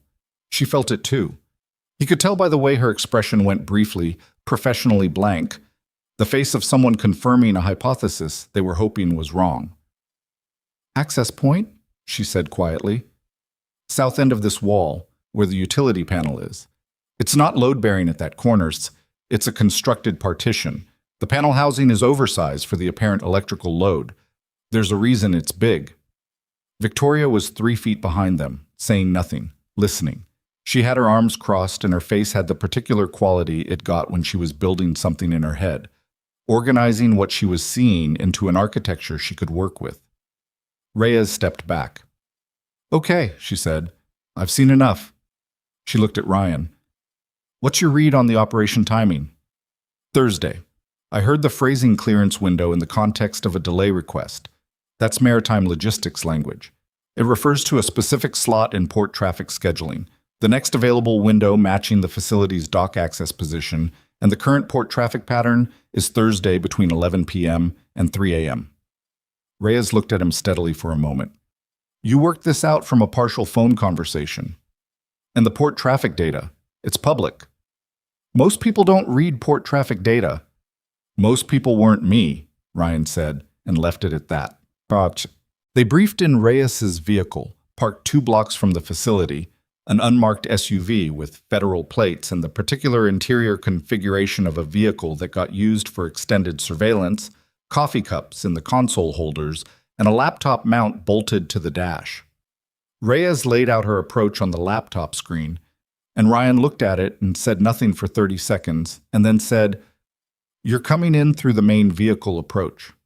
Standard breach configuration for this layout. It'll fail. He said it without inflection, not arguing, just stating. The loading configuration in the secondary bay is set up specifically to respond to a main road approach. They'll have eyes on that road. By the time you establish perimeter on the approach, they've already initiated their exit protocol through the auxiliary dock. Reyes looked at him. We block the auxiliary dock. With what? The dock accesses the water. They're not exiting by road. They're exiting by water. You block the road approach and the dock exit. You need simultaneous perimeter on 2 points and a water asset, and you need all 3 in position before the building responds to the first visible element. He looked at the screen. Your team is 8 people. That's not enough for simultaneous 3-point containment. The vehicle was quiet. So what do you suggest? Reyes said, and her voice carried the tone of someone who has not yet decided if they're asking for advice or testing for overreach. Northeast Wall Junction. Small team, quiet approach along the north face from the neighboring property. You're inside the building before they know there's a perimeter. The secondary space, whatever's behind that wall, is your control point. You hold that space and they have nothing to move. Without the cargo, the operation collapses. Their exit means nothing if what they're moving stays put. Reyes looked at the screen for a long moment, then at Victoria. Then back at the screen. I need 24 hours to bring in 2 additional assets, she said. You have approximately 30, Ryan said. The window opens Thursday at 11. Then I have 24 hours. She closed the laptop. I'll need the north face approach mapped in detail. Distance, surface type, sight lines from the building's exterior cameras. I can have it to you by tonight. Reyes looked at him directly. You're not going to be on my team Thursday night. It wasn't a question. Ryan met her eyes. I know. I'm saying it clearly because I've worked with people like you before, and the clarity matters. Whatever happens Thursday, it's a federal operation with authorized personnel. You are not authorized personnel. Understood. She nodded once. Get me the approach map. He spent the afternoon at the precinct, going through his regular rounds with the particular discipline of someone who understood that deviation from routine was its own kind of signal. He replaced the second-floor water fountain filter. He submitted the parts request for the HVAC component that had been on back order. He ate his lunch in the 4th-floor stairwell and worked out the north face approach map from memory, translating spatial recall into notations he could pass to Reyes without leaving a document trail. At 3:47, he went past the 3rd-floor conference room. Webb was in there, alone, door 3/4 closed. Ryan slowed without stopping, kept the cart moving, eyes forward, and caught the edge of what Webb was doing in the 2-second window of the door gap. Webb was at the conference room table with a phone to his ear and a legal pad in front of him, writing something, and the single word Ryan caught as he passed was perimeter, said in the low, careful voice, and that one word rewrote everything Ryan thought he knew about the timeline. He pushed the cart around the corner and stopped.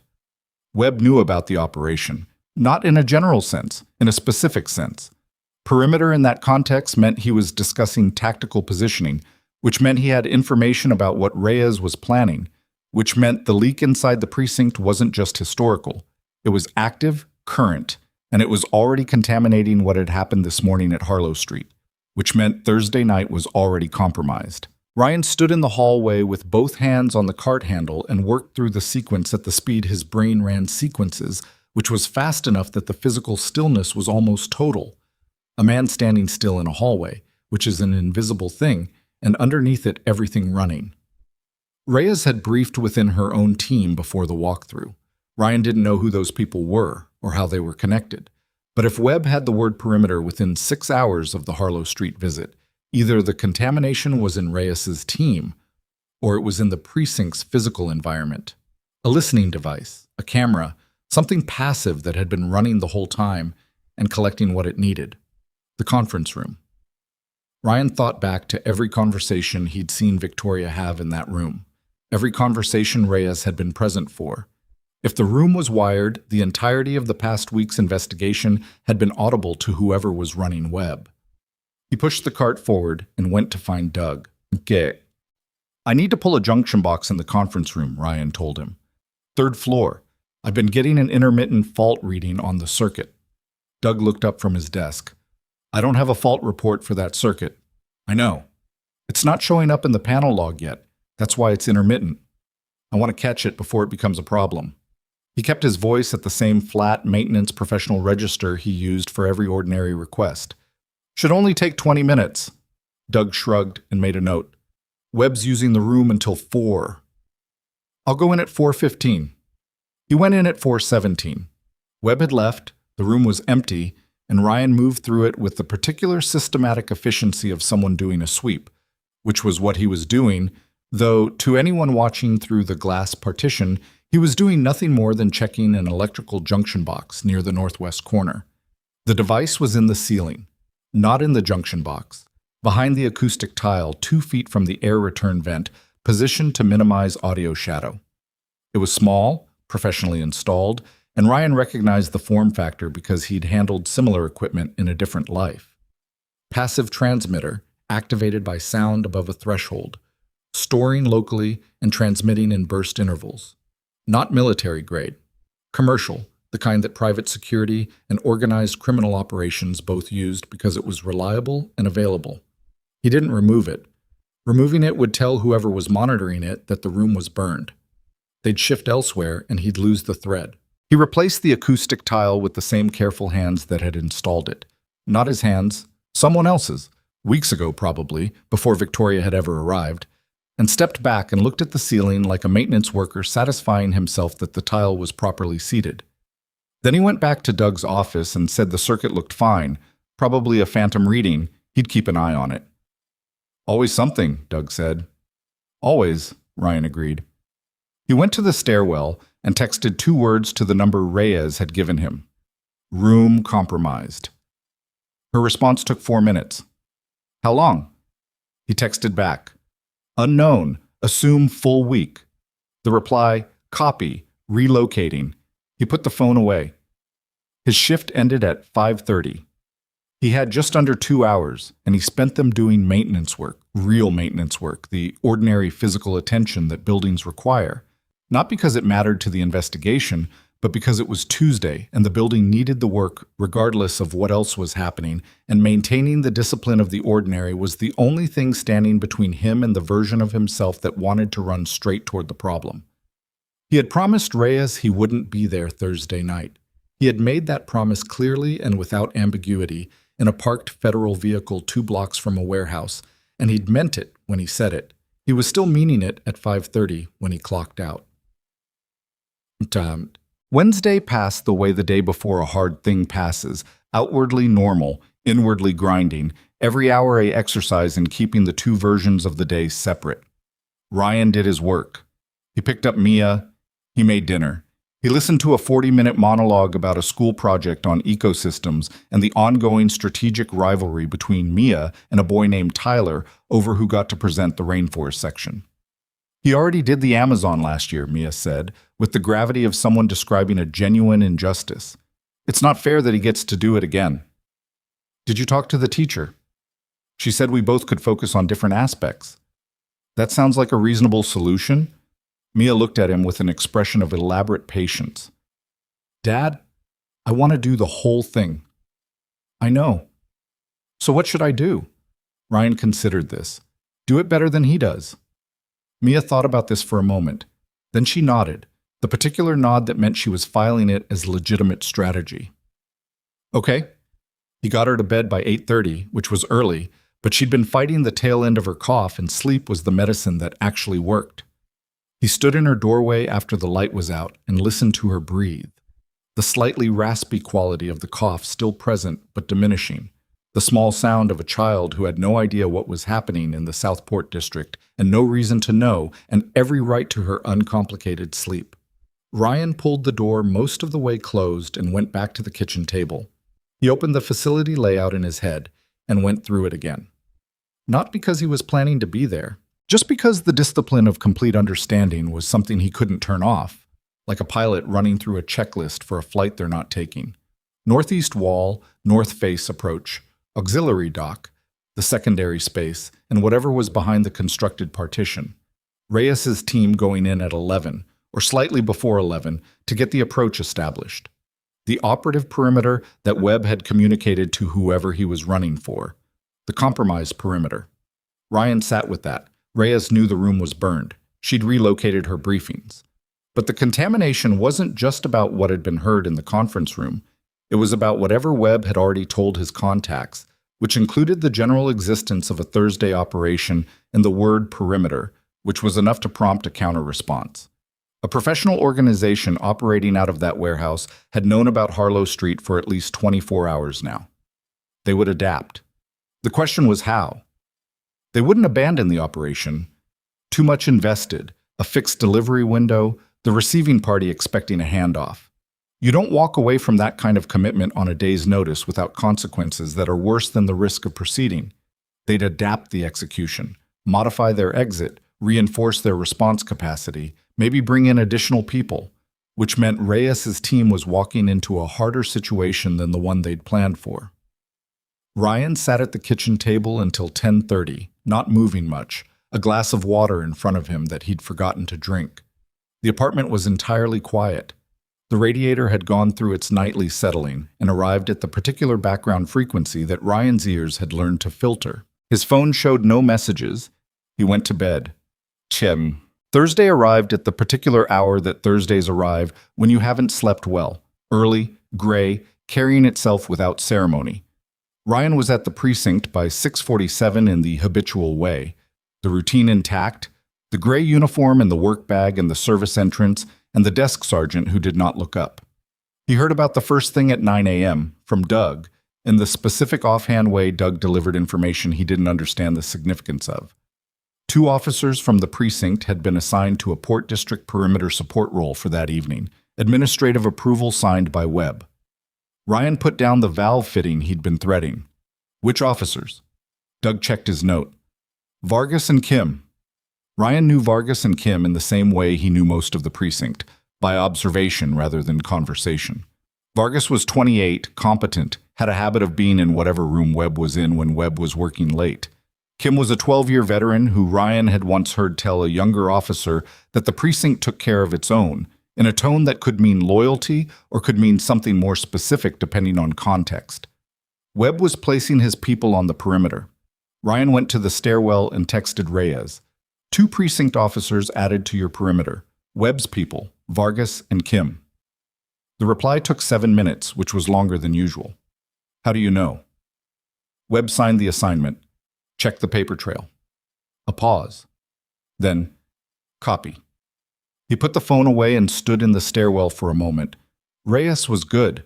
She would adjust for Vargas and Kim, would position them where they couldn't interfere with what mattered. She had enough operational experience to manage 2 compromised perimeter officers without blowing the operation. That was the version Ryan told himself. He went back to work. Bam. The shift felt longer than usual in the way that waiting always lengthens time, and Ryan moved through it doing real work with the front of his attention while the back of his attention ran the warehouse layout on a continuous loop, updating and adjusting based on each new variable. He was in the basement at 2 o'clock doing the monthly check on the water main shutoffs when his phone buzzed. Not Reyes, Victoria. The text said only, "Call me when you can." He called from the stairwell at 2:15. Webb pulled her briefing materials, Victoria said, and her voice had a flat quality. Not panicked, but stripped of its usual precision, the way voices get when anger is working underneath the words. He requested access to the investigation files under Administrative Oversight Authority. Reyes blocked him, but it created a confrontation, and now Webb is claiming federal overreach and the precinct commander is involved. Is the operation still on? Reyes says yes, but Webb has now effectively announced that he knows there's an operation tonight, which means his contacts know the operation is still happening and the time hasn't changed, Ryan said. They have a full day to prepare. Yes. He leaned against the stairwell wall. Where's Reyes now? Running her pre-op briefing off-site. She asked me to attend. A pause. She wants to know if you'll be available by phone tonight. Yes. Ryan. Victoria's voice shifted slightly. Not softer, but more direct, which for her was a different thing. She's walking her team into a situation that's been compromised at multiple points. I've been on enough security operations to know what that changes. I know what it changes. Her team is good, but the facility operators have had 24 hours of warning and they have active intelligence from inside the department. That's a significant disadvantage for an 8-person team in a confined space with a water exit. Ryan said nothing. I'm not telling you what to do, Victoria said. I know. I'm describing a situation. I know what you're describing. The stairwell was very quiet. Somewhere above him, the building moved through its afternoon. Footsteps, a phone ringing on the second floor, the distant mechanical sound of the elevator running. I'll be available by phone, Ryan said. Tell Reyes that. The call ended. He stood in the stairwell and thought about a promise he'd made to himself 4 years ago, and the way promises made in the dark of an apartment to a person who can't understand language yet are still real promises, are maybe the realest kind because no one can release you from them except yourself. He thought about the fractured collarbone, the female officer from Bay 3 who hadn't come back. He thought about Mia's question, if it was dangerous, would you tell me? He went back to the basement and finished the water main checks. He called Mrs. Petrakis at 4:30. She was his neighbor, 73 years old, kept a spare key for emergencies, and had watched Mia twice when Ryan had been stuck at work past pickup. She called Mia her honorary granddaughter and always had Greek cookies in a tin that Mia considered the greatest architectural achievement of civilization. "I might have a late work emergency tonight," Ryan said. "Is there any chance?" "Of course," Mrs. Petrakis said immediately. "Bring her at 7. I'll make the cookies." He picked up Mia at 5:15, and on the drive home he was quieter than usual, and Mia, who had a seismograph for his silences, let him have it for about 6 blocks, and then said, "Is it the work thing again?" "Yeah." "Is it more complicated now?" He glanced at her. "A little." She looked out the window. "Are you going to be okay?" The question hit him in the specific place that Mia's questions always hit him, right below the breastbone, in the part that had no armor.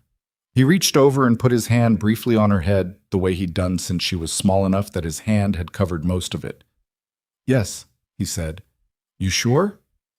"Pretty sure." "That's not the same as sure." "No," he agreed. "It's not."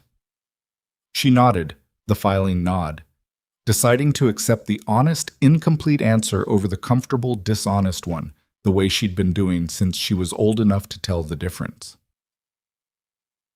He dropped Mia at Mrs. Petrakis's at 7. Mia went in without looking back, not because she didn't care, but because she understood, in the particular way children understand things they haven't been told directly, that looking back would make it harder. Ryan stood on Mrs. Petrakis's front step for a moment after the door closed, in the cool November air, and looked at the door.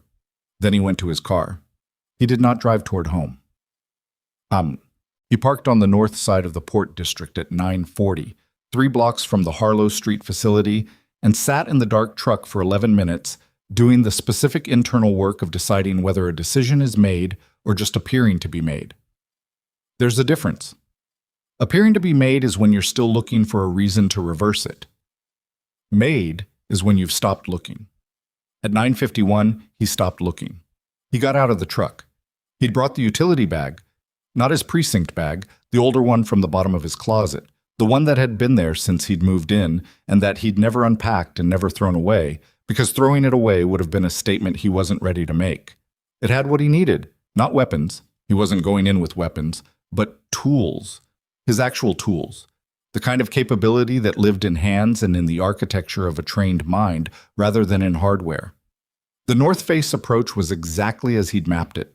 40 yards of ground-level cover along the neighboring property's fence line, camera angles he'd identified and knew how to work around, the structural shadow of the building's HVAC installation providing cover for the last 12 yards to the junction point. He moved through it in 4 minutes, slower than he could have moved, but the right speed for noise discipline on a surface he hadn't physically walked before. The northeast wall junction.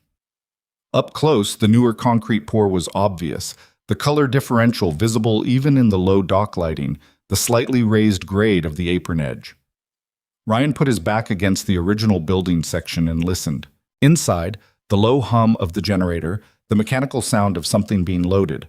Hydraulic, probably a pallet jack or similar. Movement of at least 4 people, probably 6. The pattern of sound indicating they were staged across the main and secondary spaces.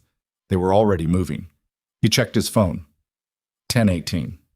Reyes wasn't supposed to initiate until 11, and she'd approach from the main road.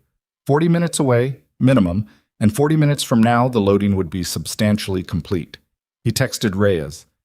"They're moving early. Loading already underway. You need to move now. 40 seconds. No response. He texted Victoria. "Loading in progress. Reyes needs to know. 30 seconds. She knows. Vargas and Kim aren't at their positions. Reyes can't raise them." Ryan looked at the wall. The promise he'd made was that he wouldn't be here. He was already here, which meant the promise had already broken, and broken promises don't unbreak by half measures. He'd come this far because people were going to get hurt if he didn't, and that logic didn't stop applying at the wall of a building. He found the utility panel at the south end of the partition wall in 40 seconds, exactly where he'd expected it. The housing was large, as he'd noted, and the reason became immediately clear when he opened it. The right panel was a false front, the actual electrical components occupying only the left 2/3 of the housing, the right third framing a concealed release mechanism for the partition door. Simple, effective, the kind of elegant practical solution that people with engineering minds use because it works. Ryan worked the release. The secondary space was 30 feet deep, and the full width of the partition wall, climate-controlled as the temperature differential had suggested, and it was active in the way that spaces become active when people are working against a deadline. 2 men at the loading end, a third coordinating by radio near the dock access door, crates staged on pallets awaiting the last movement to the dock. None of them saw Ryan enter. He was behind a structural column support before the door had finished closing behind him, and he spent 4 seconds in the particular stillness he'd once been trained to hold, reading the room the way rooms need to be read before you act in them. 3 men, as registered. The radio operator near the dock was the command position. The 2 loaders were task-focused, not watching their perimeter. The mistake that people make when they're in a supposedly controlled environment and working against a clock. In the far corner, zip-tied to a support column with her jacket torn at the shoulder and a cut above her left eyebrow that had bled down the side of her face and dried there, was Victoria Hale. Ryan's assessment of the room changed immediately and completely. She'd been taken, sometime in the past hour, somehow, the how mattering less than the fact of it. She was conscious, jaw set, watching the radio operator with a stillness that said she was thinking, not panicking, which was the only good thing about what he was seeing. She hadn't seen Ryan yet, which was correct, because if she'd reacted to seeing him, the room would have reacted to her reaction. He needed 30 seconds. He looked at the generator panel on the north wall. He looked at the dock door and the radio operator's position relative to it. He looked at the 2 loaders and the space between their current positions and the structural column nearest to them. He counted his 30 seconds in his head. Then he moved. The generator panel went first, not shutting it down, which would trigger a response, but overloading the secondary circuit that ran the dock door's electric lock, which he did by crossing 2 terminals with a grounded tool in a way that took less than 3 seconds and caused a loud, sudden electrical snap and the immediate seizing of the dock door lock mechanism. All 3 men's attention went to the dock door. Ryan was already at the near loader's position, and what happened next was not clean or cinematic. It was fast, efficient, and left the man on the concrete with the wind knocked out of him before he'd fully processed that the threat had come from a direction that wasn't the dock door. The second loader turned in time to see Ryan and had enough training to respond correctly, which meant it took slightly longer than 3 seconds, and Ryan took a hit to the left side of his ribs that he felt as a deep impact rather than pain, the pain being information the body saves for after. The radio operator at the dock door was raising his weapon when Ryan used the nearest available cover, which was a pallet of crates, and the operator fired once into the crates and then stopped firing because his radio had come alive with Reyes's team announcing entry from the main approach, and the calculation of shooting in a closed space while a federal team was breaching the building apparently did not favor continuing. He dropped to his knees, hands visible. Ryan stayed behind the pallet for 2 full seconds, breathing, taking stock of the left ribs. Hurt. Not broken, probably. Cracked at most, or just badly bruised, the specific deep ache of impact rather than the sharpness of a structural injury. He'd know the difference better in an hour. He got up and went to Victoria. The zip ties were standard. A tool in the utility bag handled them in seconds. Victoria pulled her wrists apart and stood, slightly unsteady, her right hand going automatically to the cut above her eyebrow. "You're here," she said, and it wasn't an accusation, just an observation that contained several layers of meaning she apparently decided not to unpack right now. "You're bleeding," he said. "I know." She looked around the secondary space, at the 2 men on the floor, at the third with his hands up, and the dock door locked behind him, at the crates. "How long before Reyes is in the building? 2 minutes? Maybe 3. Webb? I don't know where Webb is." She nodded, processing, already moving toward the partition door. "I do," she said. "I saw him on my way in. He was in the main space." She paused at the partition door, looked at Ryan directly, at his left side where the impact had landed. "Are you hurt?" "I'm fine." "You always say that." "Because I'm usually fine." She held his eyes for a moment. "Thank you," she said, and there was nothing in it except what it was, like direct, unperformed, the genuine article. Don't, he said, let's just get out of this room. They went through the partition door together into the main space of the Harlow Street facility, where the sound of Reyes's team coming through the main entrance was already filling the building, and somewhere ahead of them in the controlled chaos of a federal operation in progress, Lieutenant Marcus Webb of the 12th Precinct was running out of room to stand in doorways and listen to other people's conversations. Ryan Carter walked into the light of the main space with his ribs aching and his hands empty, and the particular expression he wore when something was over that had needed to be over. A quietness that wasn't peace exactly, but was the thing that comes after a long time of not letting yourself be what you actually are. Reyes's team moved through the facility with the efficiency of people who are good at what they do, and Ryan stood to the side of it, the way he'd stood to the side of everything for 4 years, except that tonight the side he was standing on was inside the building, and that was different, and he felt the difference in the specific weight of his own stillness. He'd stopped running. He wasn't sure yet what that meant for tomorrow morning, for 647 and the gray uniform, and the service entrance and the desk sergeant who didn't look up. He didn't know what it meant for Mia's walk home from school, and the broken zipper pull, and the strawberry yogurt, and all the deliberately ordinary things that made up the life he'd built inside the walls he'd built around himself. But he'd stopped running, and whatever came next would come from a man who had stopped, which was different from a man who was still moving and calling the moving by another name. His ribs hurt. He breathed through it. Reyes found him 12 minutes later, standing near the north wall with his arms crossed and his face in the default expression. The still one, the unreadable one, the one that people had been misreading as emptiness for 4 years. She looked at him for a moment without speaking, the way she'd looked at him in the parking lot that first morning, assessing. "Webb's in custody," she said. "Good." 2 additional operatives apprehended in the main space, cargo secured. She paused. The dock door lock mechanism failed in a way that's going to be interesting to explain in the technical report. Ryan said nothing. "Daniels told me what happened in Bay 3, she said. "The bay door. Mechanical failure." "Sure." Reyes crossed her arms, mirroring his posture without appearing to. "I told you not to be here tonight. I know. You were here anyway." "Yes." She looked at him steadily. "Victoria was in that room." "Yes." "If you hadn't gone in..." "I know." A beat. Reyes exhaled slowly. "I'm going to need a statement." "I know that too. And there are going to be questions about who you are and why you know what you know." Ryan looked at the north wall, at the concrete and the steel studs and the clean line where the real building met the constructed addition. "I know," he said for the 4th time, and this time he meant it in the larger sense, not just about the statement, not just about tonight, but about the whole of it, the gaps in the record, the things Pierce knew, the things Victoria had figured out, the things that were going to surface now that he'd surfaced himself. He'd stopped running. That meant being found. He put his hands in his pockets, felt the pharmacy receipt from Tuesday still there, Mia's cough syrup, the orange throat drops, and kept his fingers on it for a moment, the paper slightly soft from 4 days of being carried. Still there. The ordinary still there, even inside all of this.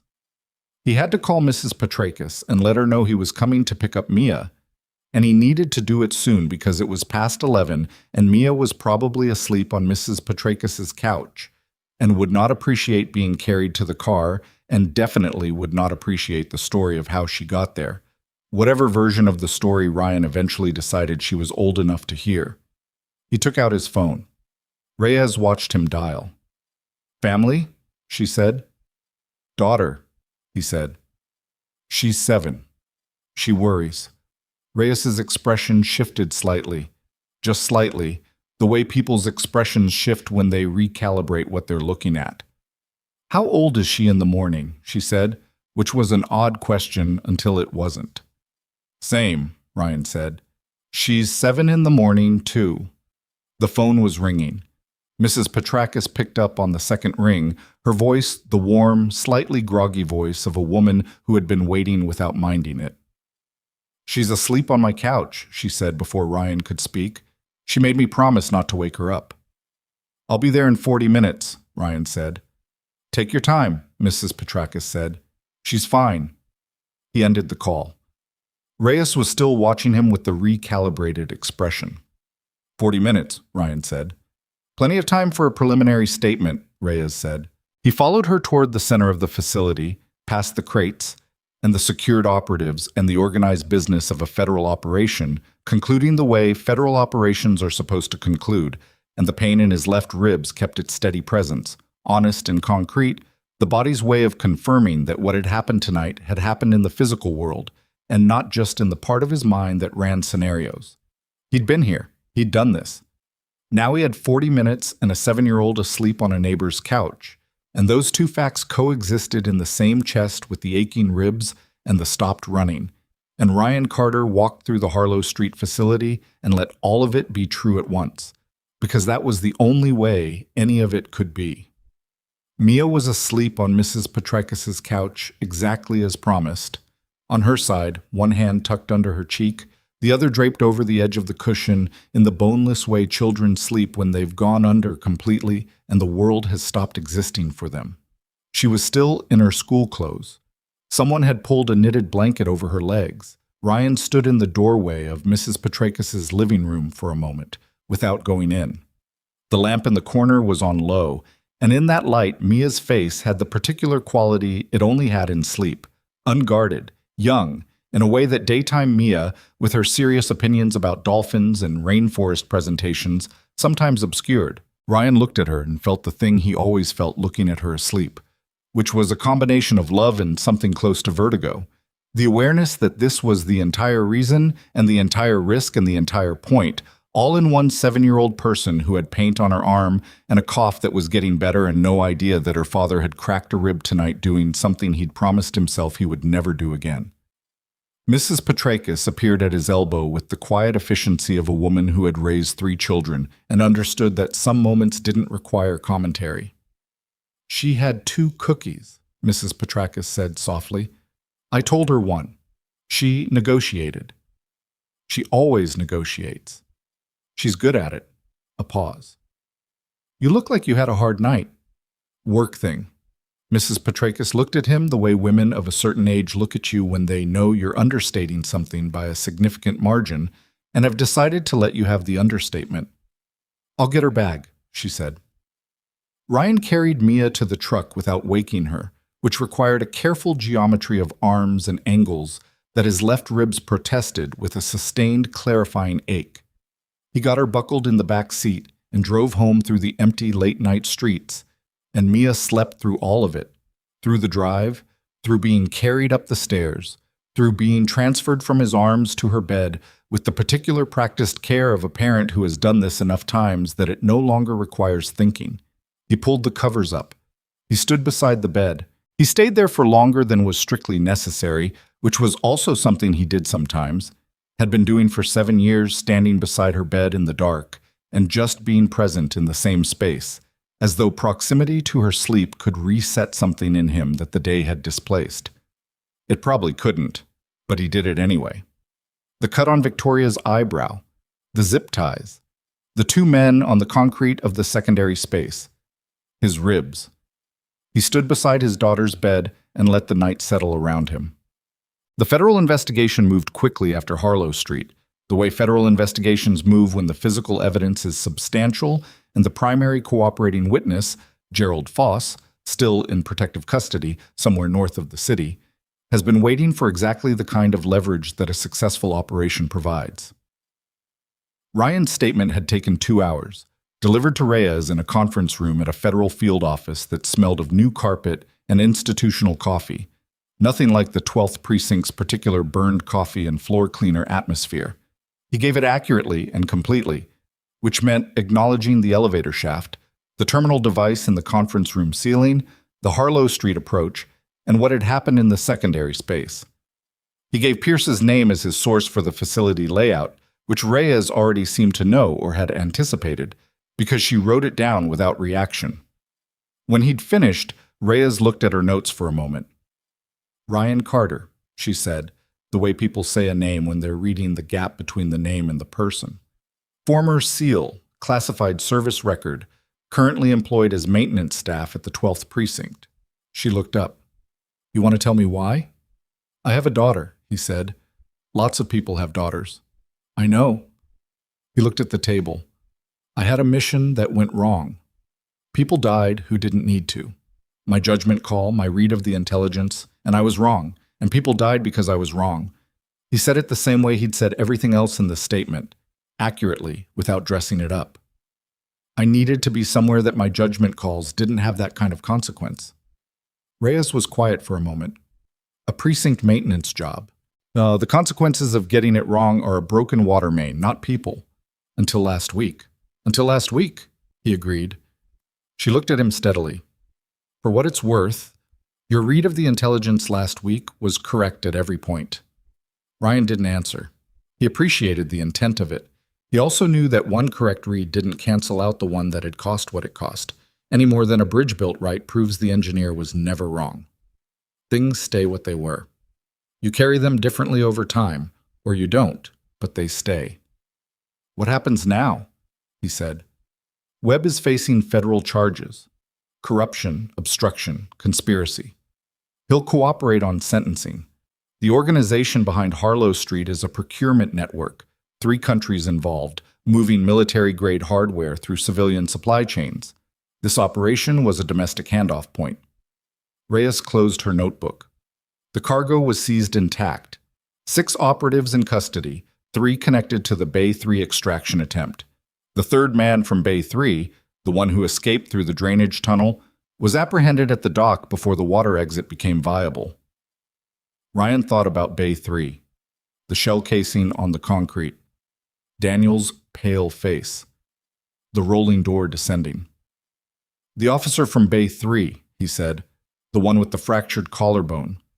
Transferred back to the precinct last week, Reyes said. She's on desk duty. Should be full active in about 6 weeks. He nodded. Your involvement in Thursday's operation, Reyes said. The report will reflect that a civilian contractor with relevant expertise provided tactical assistance in a rapidly evolving situation. The specific details of how you came to be present will be noted as consistent with information provided to federal investigators. She paused. That's the cleanest framing for what happened. I appreciate that. It's accurate, she said. Just selectively complete. She stood, offered her hand. You're good at this, Ryan. Whatever it is you've been doing with it for 4 years, the quiet version, you're good at that too. Both things can be true. He shook her hand. He didn't say anything because there wasn't anything to say that improved on the silence. The 12th Precinct knew what it knew by Monday morning, which was most of it, in the way precincts always know most of things. Imperfectly, in the wrong order, with some details inflated and others missing entirely, but directionally correct. Ryan arrived at 6:47, service entrance, gray uniform, work bag. The desk sergeant looked up. This was new. The desk sergeant, a man named Briggs, 16 years at that desk, who Ryan had exchanged exactly 4 words with in 14 months, all of them maintenance-related, looked up from whatever he was doing and looked at Ryan with an expression that was not quite recognition in the usual sense, more like the recalibration of recognition, the look of a person seeing something familiar that has been reclassified. Carter, he said.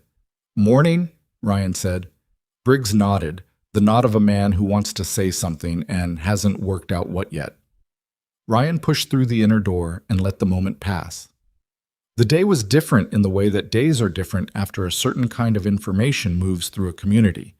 Not dramatically different, not altered in its surface texture, but with a changed atmospheric quality, a shift in what the silences contained. Officers who had passed Ryan for 14 months without acknowledgement now found reasons to make eye contact. Some nodded. One, a detective named Park, who Ryan had seen around the 3rd floor, whom he'd once held the elevator for without being thanked, stopped in the hallway. Hey, Park said. Hey. A pause. Park seemed to be working out what came after hey in this specific context. That thing at the Port District, he said finally. Yeah. Another pause. You doing okay? Ryan considered the question. His ribs were taped, courtesy of an urgent care visit Friday morning where he'd told the doctor he'd fallen from a ladder, which was not the most sophisticated cover story, but was consistent with his occupation. 2 ribs cracked, 4 bruised. The doctor had told him to avoid strenuous activity for 3 weeks and given him a look that suggested the doctor found this advice as optimistic as Ryan did. "I'm okay," Ryan said. Park nodded, the nod of a man who has more to say and suspects this isn't the moment. "All right," he said. "Good." He walked on. Ryan pushed the cart forward. That was mostly how it went. Brief, slightly awkward, genuinely intended. Nobody made speeches, nobody gathered around him. It was a precinct full of people who dealt with difficult things regularly and had developed their own private languages for acknowledging them. And most of those languages were indirect and understated, which suited Ryan exactly. Daniels found him at 10:15 in the first-floor hallway near the water fountain Ryan had just finished servicing. Daniels looked considerably better than he had in Bay 3. Color in his face, the brittle tension of that morning replaced by the solid, slightly quieter posture of someone who has been through something and is still standing and knows it. "I wanted to say something," Daniels said. "You don't have to." "I know." He stood in the hallway, hands in his jacket pockets. "Bay 3, I've thought about it a lot." He stopped, reconsidered. "I knew something was off with those guys, but I froze up. I wasn't scared exactly. I was just, my brain went somewhere else for a second, and you didn't." "You did fine," Ryan said. "I did what you told me." "That's usually fine." Daniels almost smiled, the reluctant kind. "The thing you said. I used to be something else. I've been thinking about that." He looked at Ryan directly. "What were you?" Ryan looked at him, 26 years old, broad-shouldered, the held-open service door from 14 months ago still somewhere in his character. A person trying to understand something that mattered to him. 11 years, Ryan said. Navy, the kind of work you don't put in the summary at the top of your resume. Daniels absorbed this. "And now I fix drains and replace fluorescent tubes and make sure the HVAC filters don't back up." Ryan looked at the water fountain. Mostly, Daniels echoed, and this time the smile landed properly. He put out his hand. Ryan shook it. The handshake lasted the appropriate amount of time and contained everything it needed to and nothing extra, which was the right kind. "Thank you," Daniels said. "For real." "Go do your job," Ryan said. "You're good at it." Daniels went. Ryan serviced the fountain. Victoria came to the precinct on Wednesday. Not for the investigation. The active federal component had moved well beyond the precinct's jurisdiction, and her role as HSS consultant had formally concluded. She came for a different reason, which she communicated to Doug as a final facilities review, which Doug communicated to Ryan as that security woman wants to walk through the basement one more time. Ryan was in the basement when she came down. She looked better than the last time he'd seen her, which had been in the Harlow Street facility with a cut above her eyebrow and her jacket torn. The cut had closed to a thin line that would probably scar slightly, the kind of small permanent mark that is a minor thing, and also not a minor thing depending on how you think about what caused it. She was in a suit again, different color, dark blue, and she had the laptop bag, and she walked into the basement with the same forward-leaning quality she'd had on the first morning, like her thoughts were slightly ahead of her. She looked at the workbench, at the maintenance cart, at Ryan. "How are your ribs?" she said. "Taped? Getting better? How many?" "2 cracked, 4 bruised." She winced, which was the first physically involuntary reaction he'd ever seen from her. "I'm sorry." "I went in," he said. "That's on me." "You went in because I was in there." "I went in because the operation was compromised and the timeline had moved and someone needed to." He said it plainly, without heroics in it, because the heroic version of why he'd gone in was less true than the operational version, and the operational version deserved to be what it was. "You were an additional reason." She was quiet for a moment, standing in the basement in the bad fluorescent light, and he thought about the first time he'd seen her in this light, the tired and sharp and slightly thrown version, standing by the crate stack after the stairwell conversation. "I want to ask you something," she said, "and I want you to answer it honestly, which I think you're capable of, but I also think you default to partial when you're uncomfortable. That's accurate, he said. The mission that went wrong, the one you told Reyes about. She wasn't asking from intrusion. Her voice had the quality it had when she was assembling something real, the same quality it had when she'd read the schematic and noticed the latch. Is that the whole reason?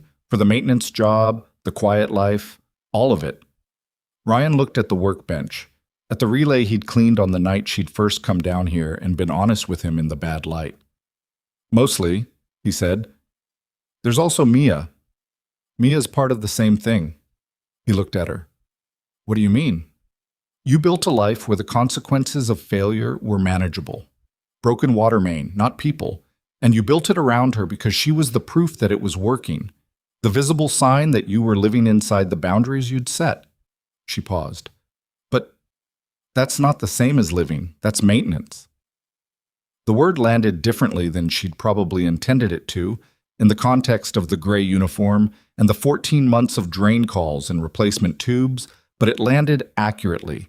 Ryan felt the accuracy of it the way you feel the accuracy of something that has been true for a while and you've been circling without naming. I know, he said. You've been maintaining the perimeter of a life instead of actually inhabiting it, she said. And I think you know that. I said I know. I'm not trying to... I know you're not, he said. You're describing it correctly. I've been describing it to myself for 4 years and not finishing the sentence. He looked at the relay. Finishing the sentence is harder than knowing the sentence. Victoria was quiet, then, what does finishing it look like? Ryan thought about Thursday night, about the parking lot of Mrs. Petrakis' building at 11:47 when he'd called to say he was coming, about Mia on the couch with the blanket over her legs, about the weight of her in his arms on the stairs, the aching ribs, the two things at once. I don't know exactly, he said. Something between what I've been doing and what I used to be. He looked at her. You're going to say you have a proposal. She didn't react to that, just held his gaze steadily. I have an offer. HSS needs a security consultant, not a desk role, not operational, tactical review, vulnerability assessment, advising, the kind of work that uses what you know without putting you back in the field. She let that settle for a moment. Flexible hours. You'd set your own schedule, school pickup compatible. He looked at her for a long moment. You researched when school pickup is. I asked Doug what time you leave every day. That's either thorough or slightly alarming. It's both, she said without apology. I'm offering you a way to use what you are without hiding what you are, with working hours built around your daughter. I'm not offering you a way back to the person you were before, because I don't think you want that and I don't need that. I need the person who noticed the authentication gap and found the facility layout and heard a stairwell conversation and put it all together before any of my trained analysts got close. She paused. That person doesn't need to be invisible to protect his daughter. He needs to be employed correctly. Ryan was quiet. In the basement, the ventilation ran its steady note. I'd need to talk to Mia, he said. Of course. Not because I'd explain everything, because changes that affect her deserve to be conversations, not announcements. That's... Yes, Victoria said, and something in her expression shifted, a small adjustment that said she hadn't expected that specific answer and respected it. Obviously. He looked at the workbench one more time. 14 months of this room, the drain in Bay 3, the relay, the flickering tube he'd finally replaced. I'll think about it, he said. I know you will. She picked up her bag. You'll think about it the way you think about everything. Thoroughly, in the background, while you're doing something else. She looked at him. For what it's worth, you already know the answer. You've probably known it since Thursday night. She went up the stairs. Ryan stood in the basement. She wasn't wrong. He talked to Mia on Saturday morning at the kitchen table over the particular breakfast they had on Saturdays, which was eggs and toast, and the orange juice that came in the small bottles Mia preferred because she liked being able to hold the whole bottle herself. He hadn't planned a speech. He'd learned over 7 years that speeches to Mia backfired, that she heard the preparation in them and treated the preparation as a signal that something was being managed rather than shared. So he just said it. I might be changing jobs, he said. Mia looked up from her eggs. The precinct? Still connected to it, sort of. Different work. I'd use some of the things I know from before the precinct. Mia looked at him. From when you were in the Navy? He went still. You know about that? Mrs. Petrakis told me you were in the military when I was a baby. She said it with the complete matter-of-factness of a child reporting a known fact. She said you were the kind of soldier who did important things. Ryan sat with this for a moment. He and Mrs. Petrakis were going to have a conversation, but it was hard to be genuinely upset when the description was both accurate and kind. She's right, he said. Why did you stop?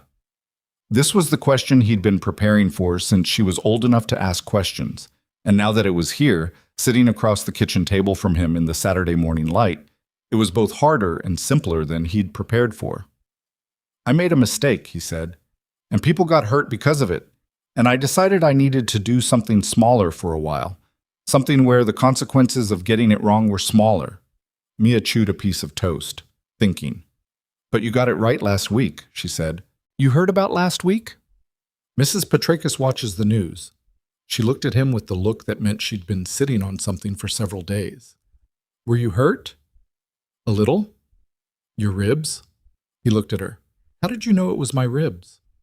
Because you've been turning sideways when you sit down and you didn't let me hug you all the way on Friday. She said it without accusation, just observation, the factual report of a child who has been paying close attention to her father for her entire life. It's okay that you didn't tell me.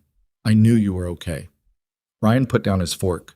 He looked at his daughter across the kitchen table, this person who was 7 years old and had paint on her arm sometimes, and argued about rainforest presentations and understood more about him than he'd been consciously aware of giving her access to, and felt the specific vertigo of loving someone who keeps being more than you expected. I'm sorry I didn't tell you, he said. It's okay. She ate some more egg. Are you going to keep getting hurt with the new job? I don't think so. It's more like advising, thinking, less physical. Like a consultant? Exactly like a consultant. Where did you learn that word? Sophie's mom is a consultant. She considered this. Does it pay more than fixing drains? Ryan almost laughed. The real kind, the involuntary kind, the kind that his ribs immediately complained about. Yes, he said. It does. Good, Mia said, because I need new soccer cleats. You've needed new soccer cleats for 2 months. I know, you keep saying soon. Soon, he said, just became more specific. She nodded, the filing nod, satisfied. She drank from her small orange juice bottle. Outside, the Saturday morning was doing what November Saturdays do in this city. Cold, gray, the particular kind of overcast that diffuses the light evenly, so everything has the same quality of flat illumination, nothing shadowed, nothing harsh. Ryan picked his fork back up. The breakfast was ordinary. The table was the same table with the compass scratch across one corner. The radiator was doing its thing. Mia was talking now about the rainforest presentation, about what she'd found in a library book about canopy layers, her voice carrying the focused animation of someone who has found their argument and is building it out. Ryan listened. Actually listened, the front of his attention rather than the back, the listening that was the whole of what he was doing rather than the surface of something else. This was the thing he'd been protecting. This Saturday morning, this table, this voice. He'd been protecting it by surrounding it with walls, and the walls had worked, and also the walls had meant he was always standing at the perimeter of his own life looking in rather than actually living inside it. Victoria had named it correctly. Maintaining a perimeter instead of inhabiting the space. He thought about what inhabited looked like. It looked like this, he thought. A job that used what he actually was. A daughter who already knew more than he'd told her and loved him anyway. Ribs that would heal. A scar on someone's eyebrow that would probably always be slightly visible. Daniel's handshake. Reyes's voice saying both things can be true. The pharmacy receipt that was still on the kitchen counter because he'd finally taken it out of his jacket pocket and hadn't thrown it away yet. The ordinary, present, and intact, even after everything that had tried to complicate it. Cool. He called Victoria that afternoon. I'll take the position, he said. She was quiet for a half second. Not surprised. but the kind of quiet that happens when something expected still carries actual weight when it arrives. Good, she said. I have conditions. I assumed you would.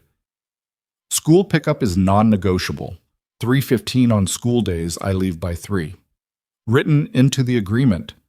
I won't carry a weapon in the consulting role.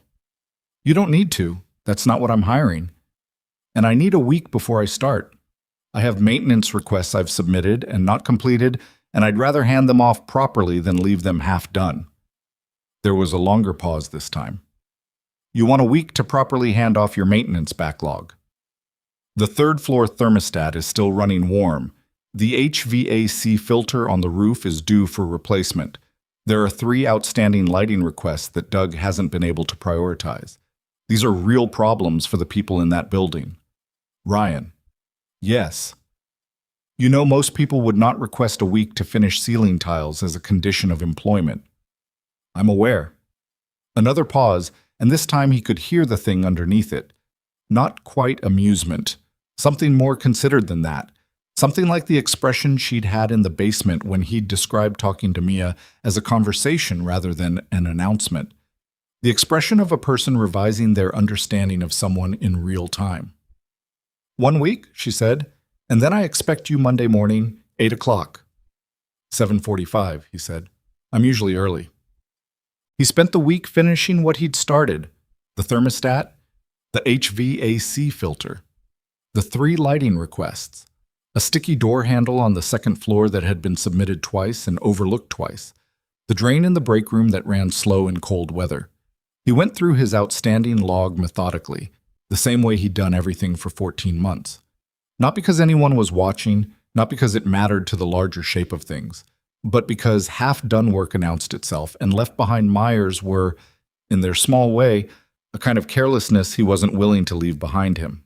On Thursday, the other Thursday, the one that didn't have a warehouse in it, he replaced the last fluorescent tube on his list, a fixture in the 4th-floor copy room that had been blinking for 3 weeks and driving the administrative staff to a quiet daily misery. He climbed the stepladder, pulled the old tube, slid the new one in. The light came on clean and even. He stood on the stepladder for a moment, in the good light, in the copy room that smelled of paper and toner. Then he climbed down, broke down the stepladder, and put it on the cart. Boy. His last day at the precinct was a Friday. He cleaned out the supply locker. Not much in it that was his, a spare jacket, a coffee thermos, a small framed photograph of Mia from last year's school picture that he'd kept taped to the inside of the locker door, which he hadn't told anyone about and which nobody had ever seen. He put the photo in his bag. Doug found him in the supply room. You sure about this? Doug said, in the tone of a man who knows the answer, but feels the question deserves to be asked anyway. Yeah, Ryan said. You're leaving me with the Harlow Street report in my maintenance files, Doug said. Just so you know, the city wants documentation on the undocumented construction. I'm the one who has to file it. I'll help you with the filing if you need it. Doug looked at him. You'll help me file maintenance paperwork from your new job. I know the building. Doug shook his head, the head shake of a man confronted with a form of conscientiousness he finds both slightly baffling and genuinely touching. He put out his hand. Ryan shook it. Good luck, Doug said. You too. Yeah. Doug looked at the supply room. I'm going to have to hire someone who actually knows nothing about drainage systems. It's going to be a disaster. Train them early, Ryan said. Show them the schematics in the filing cabinet before they need them. Behind the 2009 HVAC logs. Behind the 2009 HVAC logs, Ryan confirmed. He picked up his bag and walked out through the service entrance for the last time. The city looked the same at 4:30 on a November Friday as it looked every other day. The particular afternoon light of late autumn, low-angled and not quite warm, the street noise of a city doing what cities do at the transition point between work and evening. Ryan walked to his truck and put the bag in the passenger seat and sat behind the wheel for a moment without starting the engine. 14 months. He thought about the first morning sheet, 647, service entrance, the supply locker, the work order for Bay 3's floor drain. He thought about the report he'd read from the copy machine paper tray, face up, with its wrong accounting of what had happened in the garage. He thought about the weight of watching people walk past him in the hallway for 14 months without seeing him, and the specific way that invisibility was both a choice and, over time, a kind of erosion. He thought about Mia asking if he'd be okay. Pretty sure. That's not the same as sure. No, it's not. He started the truck. He drove to school. He parked in his usual spot, the one he'd parked in every school day for 4 years, and he stood on the sidewalk where he always stood, and the double doors opened at 3:15 and children came out in the specific controlled chaos of Friday afternoon energy, and Mia came through the doors in her green jacket with the broken zipper pull. He'd bought a new zipper pull that morning. It was in his pocket, the right size, hardware store on Clement Street, cost him 70 cents.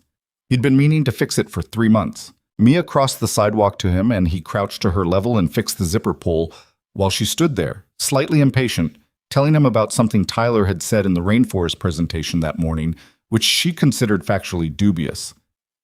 He said the canopy layer is the most important layer, she said. But that's wrong. All the layers are important, they depend on each other. He's not entirely wrong, Ryan said, working the pull onto the zipper track. But you're more right. Obviously, she watched him work the zipper. What's that? New pull. The old one was broken. She looked at the new pull. Small, silver, functional. You fixed it. Figured it was time. She tested the zipper, ran it up and down twice, satisfied. Then she looked at him, and the look was the one that was older than 7, the seismograph look. Are you okay today? Like, really? Ryan looked at his daughter on the sidewalk outside her school, in the late November light, with her fixed zipper and her library book sticking out of the top of her bag, and the dried remnant of what appeared to be green paint, new project, on the back of her right hand. Yeah, he said. Really? She studied him for another second. The way she studied things, she wanted to make sure she was reading correctly. Then she nodded, the filing nod, the satisfied nod, and held out her hand. He took it. They walked to the truck together in the low autumn light, his daughter and the man he was still in the process of becoming, which was not a smooth or finished thing and probably never would be. That was the truth of it that nobody says out loud, but that everyone who has ever tried to rebuild something from its own wreckage eventually learns it doesn't complete. You don't arrive at a version of yourself that doesn't carry the cost of what you came through. You just get better at carrying it, at letting the weight of it be real without letting it be the whole of what you are. Ryan Carter had spent 4 years believing that the quietest version of himself was the safest version. That disappearing was a form of protection, that if he kept his hands on small enough problems, the big ones would pass him by and leave his daughter untouched. What he understood now, walking through the afternoon with her hand in his, was that his daughter had never needed him to be small. She'd needed him to be honest, about what he was, about what he carried, about the fact that knowing how to do hard things and choosing to do them anyway was not the same as being reckless. It was the same as being who he was. And who he was, it turned out, was not a threat to her safety. It was the person she'd been depending on since she was 7 months old, and the world was already happening around her whether he managed it or not. The truck was at the end of the block. Mia was talking about the canopy layer, about what she was going to say Monday when she had her rebuttal ready for Tyler, about whether she thought Mrs. Petrakis would make the cookies again this weekend if they asked nicely. Ryan listened. All the way, front of his attention, the whole of what he was. The life he'd been maintaining from a distance was right here in his hand, small and warm and entirely real, and he was finally, at last, inside it. The October, the city, the low light, the ordinary Friday, kept going around them, indifferent to the fact that anything had changed and changed and changed again, the way cities do, the way time does, the way everything does, eventually, except the things you hold on to tightly enough that they become part of the structure of you, load-bearing, the kind you don't remove because removing them would change the shape of everything that depends on them. He held on. He kept walking. That was enough. That was, in the end, the whole of it. Not a dramatic conclusion, not a clean resolution, but a man and his daughter on a sidewalk in November, the zipper fixed, the light going gold and low, the next thing already waiting at the ordinary distance of tomorrow morning. That was enough. That was more than enough.